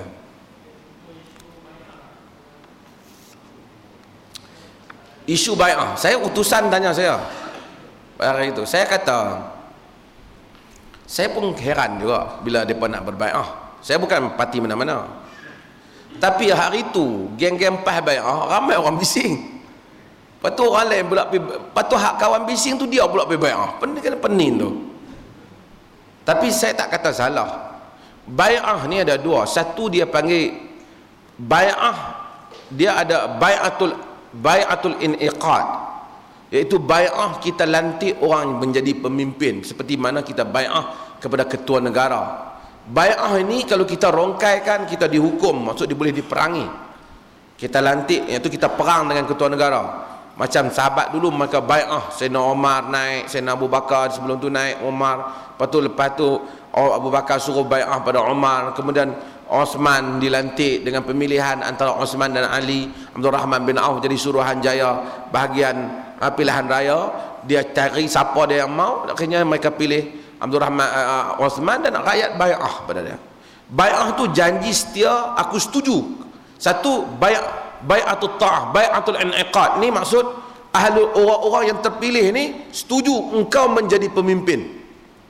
Katakanlah kita duduk dalam ni, kita setuju satu orang nak jadi pemimpin negara, kita semua bai'ah dia jadi pemimpin negara. Setelah dia jadi, rakyat hak biasa-biasa ni mai bai'ah dengan dia. Dia panggil bai'atut ta'ah, bai'ah untuk taat. Bai'ah ni maksud janji setia untuk taat. Dia tak boleh kata depa tu bai'ah tak apalah, aku tak bai'ah. Tak, untuk pemimpin negara kalau dah majoriti dah bai'ah, hang kat takat 3-40 orang tu hang tak boleh kata kami tak bai'ah, kami tak mau taat. Hang kena taat. Sebab dia telah terlantik. Mau tak mau hang kena taat. Jadi bai'ah rakyat hak taat tu hanya nak kuatkan semangat. Boleh tak orang buat bai'ah di luar daripada konteks tu? Di dalam hadis kita ada bai'atul ridwan. Bai'ah di mana sahabat berjanji dengan Nabi untuk bersetia dengan Nabi bagi menuntut pembunuhan Sayyidina Uthman yang didengar kabarnya telah dibunuh. Yang ayat Quran, alladzina yubayyi'unaka tahta syajarah, mereka yang berbai'ah pada engkau di bawah pokok. Mereka bai'ah dengan Nabi bukan kerana nak setia dengan Nabi. Nabi ni tak bai'ah pun kena setia. Tapi bai'ah sebagai semangat untuk berjuang bersama-sama Nabi. Nak naikkan semangat.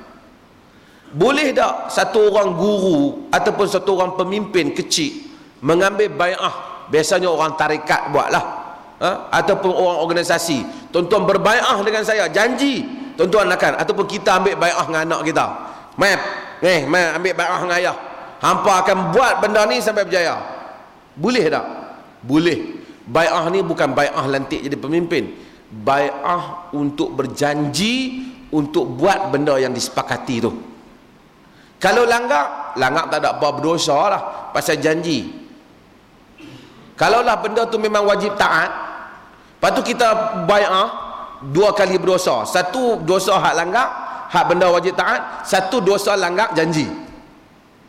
Boleh tak organisasi kata awak semua bai'ah dengan saya untuk kita buat satu benda? Boleh. Tapi hendaklah dalam perkara yang tidak bermaksiat kepada Allah Subhanahu wa taala. Alal mar'i muslim as-sam' wa ta'ah ma lam yu'mar bi maksiatin, kata Nabi. Seseorang atas satu orang muslim dengar dan taat selagi mana dia tidak disuruh untuk melakukan kemaksiatan. Kenapa ada orang nak bai'ah? Ya.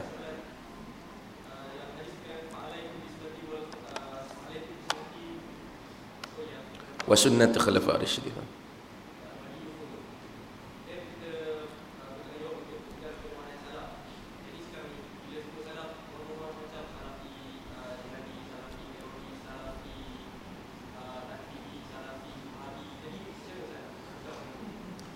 Kita tidak salaf itu pada manhaj. Manhajnya kita di dalam agama berpegang kepada nas Quran dan Sunnah. Tetapi sebahagian daripada ataupun banyak nas di Quran dan Sunnah itu berbeza penafsiran di kalangan ulama. Perbezaan itu masih lagi dianggap salaf. Al-Imam Syafi'i salaf, Imam Abu Hanifah salaf, Imam Malik salaf, Imam Ahmad juga salaf. Selagi mana apa yang mereka sebut itu berasaskan nas. Dan jika mereka tak amalkan kerana tak berdasar, tidak mengamalkan nas di atas satu tafsiran mereka, maka kita tak menganggap mereka menyanggahi nas atau menolak nas. Tapi itu juga penafsiran salaf. Kerana salaf juga kadang-kadang berbeza pendapat dalam beberapa benda.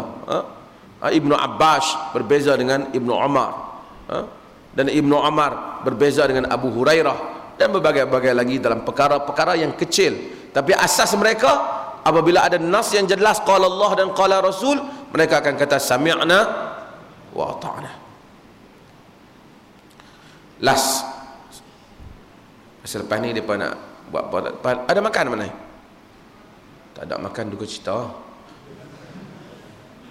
Pasal Perhimpunan Agung UMNO banyak makan. Ada? Ya.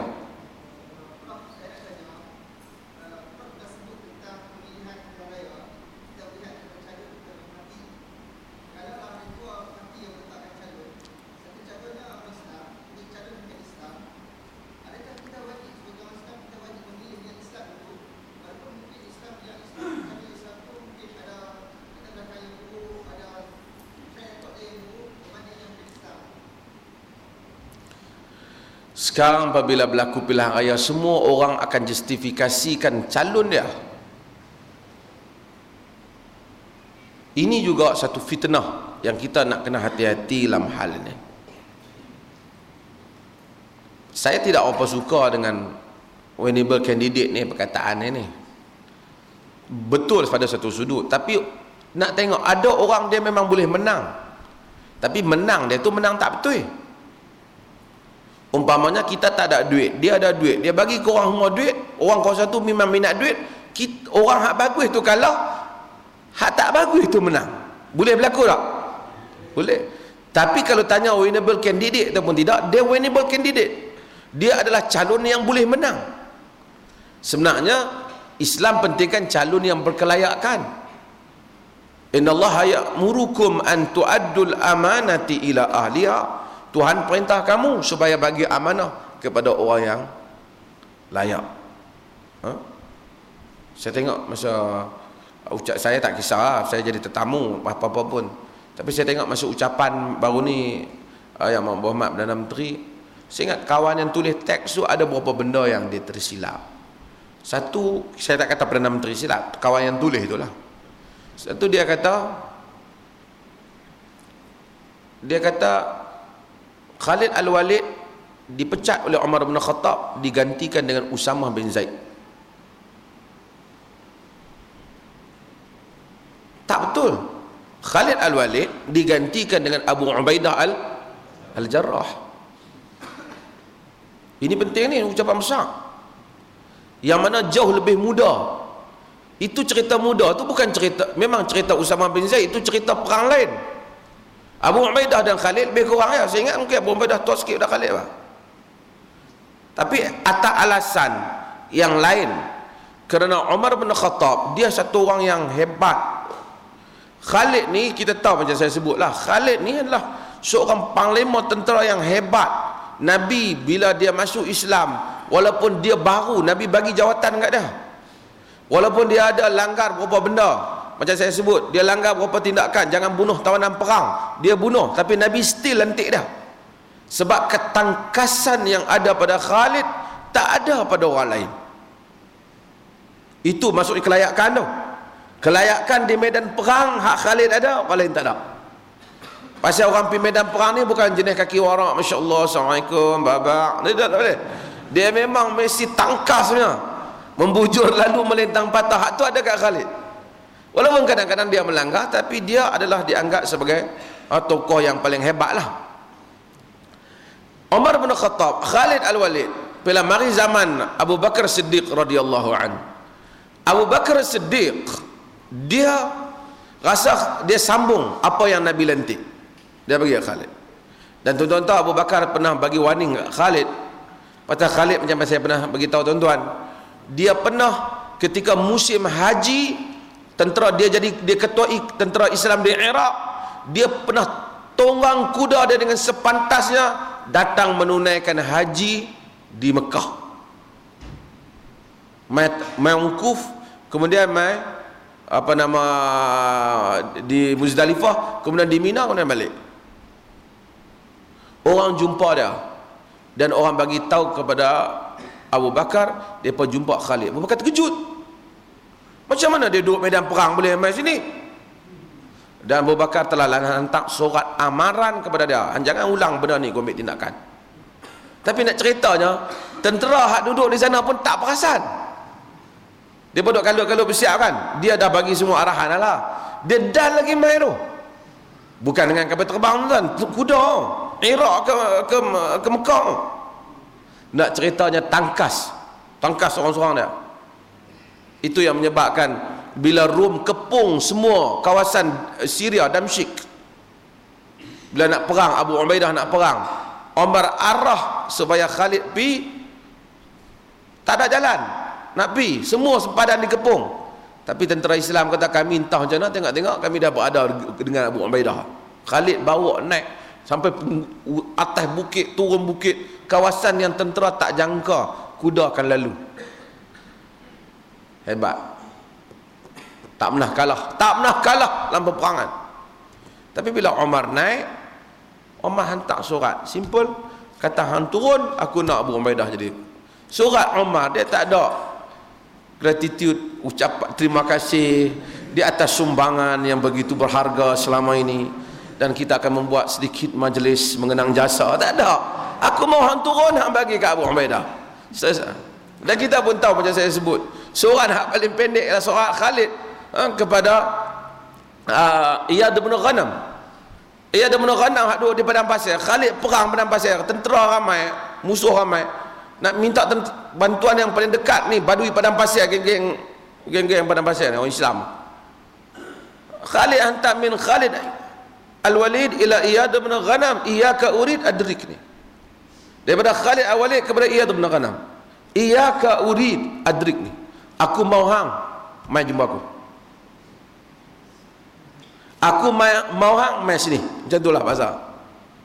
Iyad bin Ghanam baca, siap tentera pergi jumpa. Kadang-kadang kata, Khalid ni dia suruh kopi buat apa? Dia nak ajak aku makan tengah hari ke, nak belanja aku makan. Dia tahu ni bukan kerja Khalid dah. Dia panggil aku, dia panglima tentera, dia suruh aku bawa tentera lah tu. Jadi Omar apabila bagi, kau turun, bagi kat Abu Ubaidah. Khalid simpan. Dia bagi tentera semua okey tu. Dia beritahu bahawasanya aku dah ditukar lah. Omar dah naik menjadi khalifah, dia tukar aku sebagai tentera biasa, dan dia minta sebagai Abu Ubaidah sebagai komander yang baru. Itu ada kata-kata Khalid, ana lam uqatil min ajli Umar wa innama uqatil min ajli Umar. Aku tak berperang kerana Umar, aku berperang kerana Rabbi Umar, kerana Tuhan Umar. Dan Khalid Al-Walid memang terbukti lah. Ramai orang bahas, setengah orang buat berbagai andaian politik. Orang kata Umar bin Khattab ni ada tak puas hati dengan Khalid. Syiah kata sebab Khalid ni pi bunuh Malik bin Nuwairah dan menggauli isterinya. Pasal Syiah tu Umar tindakan. Syiah duk marah kat Umar sesat, ni nampak macam Umar bagus pula. Syiah ni pun serabut dah kan. Dan kata Umar tak bagus, kalau macam tu jadi Umar bagus balik lah. Tapi oleh kerana dia nak pukul Khalid, jadi bagus balik Umar. Tapi yang pentingnya ada kenyataan Umar tak ada masalah dengan Khalid, tapi Umar rasa bahawasanya pertama, dia tak mau orang sangka kemenangan Islam berkaitan dengan Khalid. Orang kata, weh lagi Khalid jadi panglima mesti menang. Dia tak mau yang tu. Dan sebahagian berpendapat kerana Umar tak mau orang takut kat dia. Kemudian kalau nak pergi jumpa Khalid pun takut juga, cengeng tak. Umar rasa biarlah Abu Ubaidah. Kalau ada orang main jumpa Abu Ubaidah ni, orang rasa lunak sikit. Abu Ubaidah ni lunak orang dia. Tapi panglima lah. Jadi itulah mungkin alasan politik. Dan Umar memang sayang ke Abu Ubaidah, macam mana saya sebut dulu. Dia kan selalu kata, "Lau kuntu mutamannian la tamannaitu baitan mamlu'an birijalin ka amsali Abi Ubaidah al-Jarrah." Jika aku boleh bercita-cita, aku ingin bercita-cita suatu tempat yang dipenuhi oleh lelaki-lelaki seperti Abu Ubaidah al-Jarrah. Sebagai riwayat, wa Mu'adz bin Jabal, dan Mu'adz bin Jabal. Mu'adz bin Jabal. Jadi ini Khalid Al-Walid. Kemudian akhirnya kita tahu Omar juga pernah kata bila tengok Khalid Al-Walid, berapa siri peperangan kecil yang orang Islam gagal, Khalid pernah pergi dengan tentera dia panjat kota dan buka kota yang mana tanpa arahan ni, dan berjaya menembusi kota hanya dengan berapa orang dia ya. Yang tu memang hebatlah Khalid ni. Berita ni sampai pada Umar. Umar kata, rahimallahu Abu Bakar wa kana a'lamu birrijal minni. Semoga Allah rahmati Abu Bakar, dia lebih mengenali tokoh daripada aku. Maksudnya hebatlah Khalid ni. Tapi balik pada soal bagaimana calon yang mana kita nak. Kita bukan nak suruh orang perang. Kita nak suruh orang menyampaikan apa kehendak rakyat bagi satu kawasan. Kita kena lihat kedudukan peribadi calon itu, boleh tak misi kita ni dia buat. Kalau kita rasa dia boleh, kita bagilah. Ada benda yang kadang-kadang kita pilih bukan Muslim, tak salah. Kalau sekiranya benda itu tak membabitkan akidah. Saya buat contoh. Kita ada 2 orang guru kita nak matematik ajak anak kita. Seorang Muslim, korang cekap tapi Muslim. Seorang guru matematik bukan Muslim tapi pakar. Adakah haram dari segi syarak kita ambil khidmat yang bukan Muslim ini? Tak. Bukan kerana kita kata dia lebih baik akidah pada Muslim, tak. Dalam bidang tu saja. Kita ada doktor pakar. Seorang doktor pakar, seorang doktor biasa. Tapi seorang tu yang biasa tu Muslim, yang pakar tu bukan Muslim. Sakit kita ada kaitan. Adakah salah kita pergi pada doktor pakar yang bukan Muslim kerana disebabkan sakit kita? Salah atau tidak? Tak. Jika kita pergi tu bukan kerana aku ni sebenarnya Islam ni kau tak apa seronok kan, tu salah lah. Takkan ada orang bendui macam tu kan. Tapi kalau dia pergi, dia kata kerana dia pakar, yang tu kita nak tengok. Tapi apabila membabitkan soal negara, pembuat dasar utama negara mesti kekal, kerana tak mungkin dasar-dasar Islam dalam negara boleh dibuat oleh orang bukan Islam. Tapi kalau merupakan jawatan yang tak besar, dan nak tengoklah peranan wakil rakyat kawasan mana, tempat apa, dan apakah peranan yang boleh dibuat. Ini juga banyak perhitungan. Dan kita tengok kesan atas pada dia siapa. Mungkin dalam politik moden lain, calon mungkin Muslim tapi kepala calon tu anti Muslim. Mungkin juga calon tu seorang bukan Muslim tapi kepala yang menguasai calon itu Muslim. Ini semua banyak perhitungan yang mesti dilihat dan tak boleh dibuat satu hukum umum, yang mana hukum umum itu akan menyebabkan kita melakukan kesilapan. Politik kena cerdik, orang Islam kena bijak. Dia mesti memilih sesuatu yang memberikan manfaat kepada orang Islam, bukan emosi semata-mata. Wallahu taala alam. Oh ada Oh tu Haji Khalid tak tanya.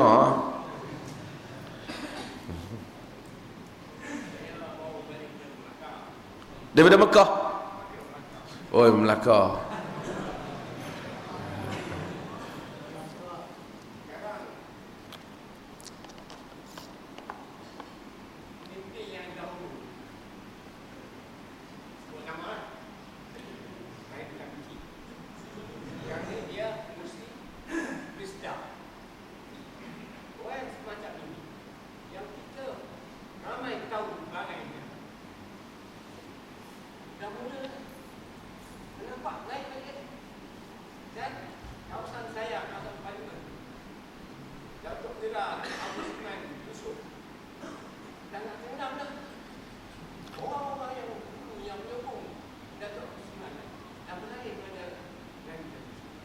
Pasal apa Haji Khalid tak balik sokong Datuk tu? Tak apa, sama.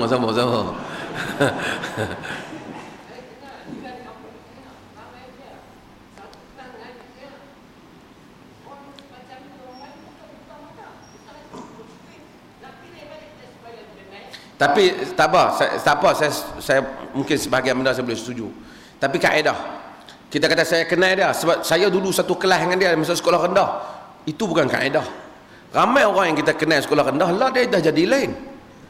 Saya kadang-kadang selalu tengok orang, "Oi aku kenal dulu masa kecil-kecil tu sekolah dengan aku." Itu cerita 20 tahun lepas. Manusia berbeza. Tambah tak saya tak apa. Tapi saya nak berbetulkan kaedah tu. Kaedah tu tak boleh diguna pakai. Kita kenal dia masa dia dulu teruk dia curi guli saya. Dulu dia curi, lepas tu dia pergi Mekah tak curi guli dah, dia curi lembu pula. Umpamanya lah kan. Dah beza. So kita tak, saya nak katanya ialah mungkin dulu dia jahat kemudian dia jadi baik. Mungkin dia dulu baik kemudian dia jadi jahat. Kita tak boleh gunakan alasan saya kenal dulu dia sekolah. Saya ingat jangan guna alasan tu. Itu terlalu Taliban alasan tu. Guna alasan yang standard sikit.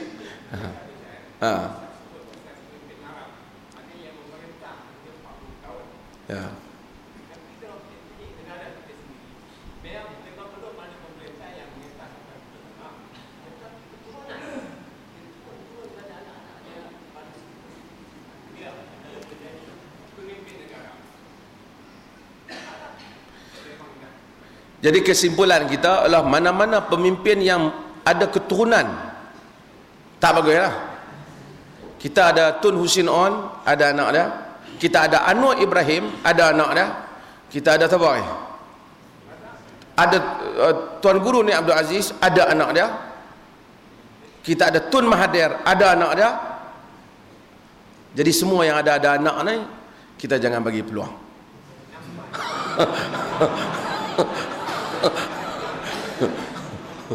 Pakai ada belakang lah, kan?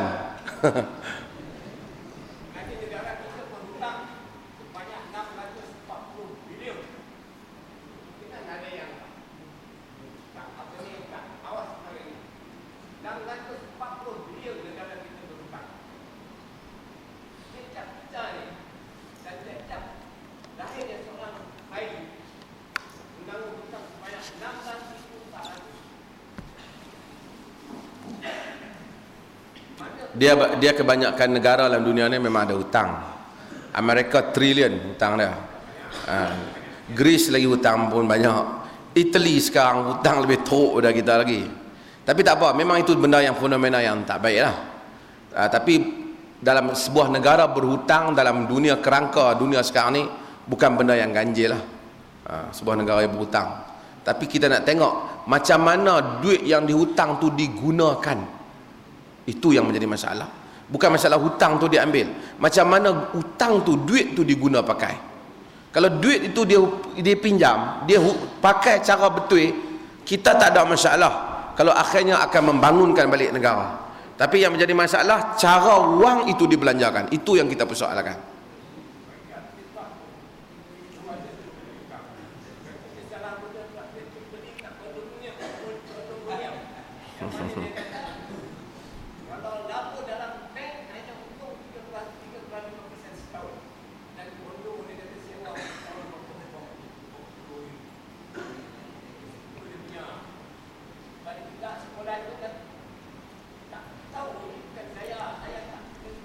Okey. Bang Khalid calon kawasan mana bilang ayah ni? Okey. Tuan-tuan, terima kasih banyak. Habis lah kita ni. Ni, okey. Pasal tak ada makan ni, kalut ni. Okey, boleh, insya-Allah. Apa dah? Tak, saya bagi tahu. Tapi saya betulkan umum lah pasal fakta tu didengari, bukan kata salah, berdosa apa, dia tersilap lah fakta tu. Jadi dia kurang tepat fakta tu. Bukan niat jahat dah. Mungkin kadang-kadang orang tu tak apa pakar. Biasa kadang-kadang orang cakap-cakap dia tak pakar. Jadi mungkin dia pun buat cepat ke apa, salah fakta tu, saya abang salah fakta tu. Saya sebut pada bahagian media pejabat PM pun dia jumpa saya cakap fakta tu tak apa betul. Saya tak kata dia sengaja untuk lewengkan fakta. Tapi ialah bila benda tu didengar oleh ramai, nanti hadis tu diriwayatkan dengan cara yang tak tepat. Akhirnya tuan-tuan hadirin dan hadirat, sebelum kita tutup majlis ni, saya melancarkan pertubuhan apa ni? Kebajikan Al-Qayyim Malaysia IQ, dan melancarkan keahlian dan menjemput tuan-tuan untuk mengisi borang parti mengisi borang pertubuhan ini untuk membolehkan aktiviti-aktiviti yang akan dibuat bersama, yang kita akan bagi ruang nanti membentuk jawatan kuasa dan ke tempat-tempat lain lagi, membolehkan kita bergerak di tempat-tempat lain lagi secara rasmi dan menurut aturan peraturan undang-undang. Bukan kerana nak tubuh parti politik nak, tapi bila ada ni tuan-tuan boleh bergerak, melancarkan, menganjur, mewujudkan aktiviti semua di atas nama pertubuhan yang sah, kerana pertubuhan ini sah di sisi undang-undang. Tetapi jangan merebut jawatan. Isilah borang dengan hasrat untuk berkhidmat antara satu sama lain, insya-Allah. 15 berapa? RM15 seumur hidup. Tetapi jadilah ahli IQ bukan orang IQ. Berbeza. Yang dia, dan jumpa saudara Setiausaha Agung untuk mendapatkan borang-borang ni. Dan satu lagi, saya nak buat pengumuman. Kita buat pengumuman. InsyaAllah tuan-tuan jangan pergi mana, isi borang dulu.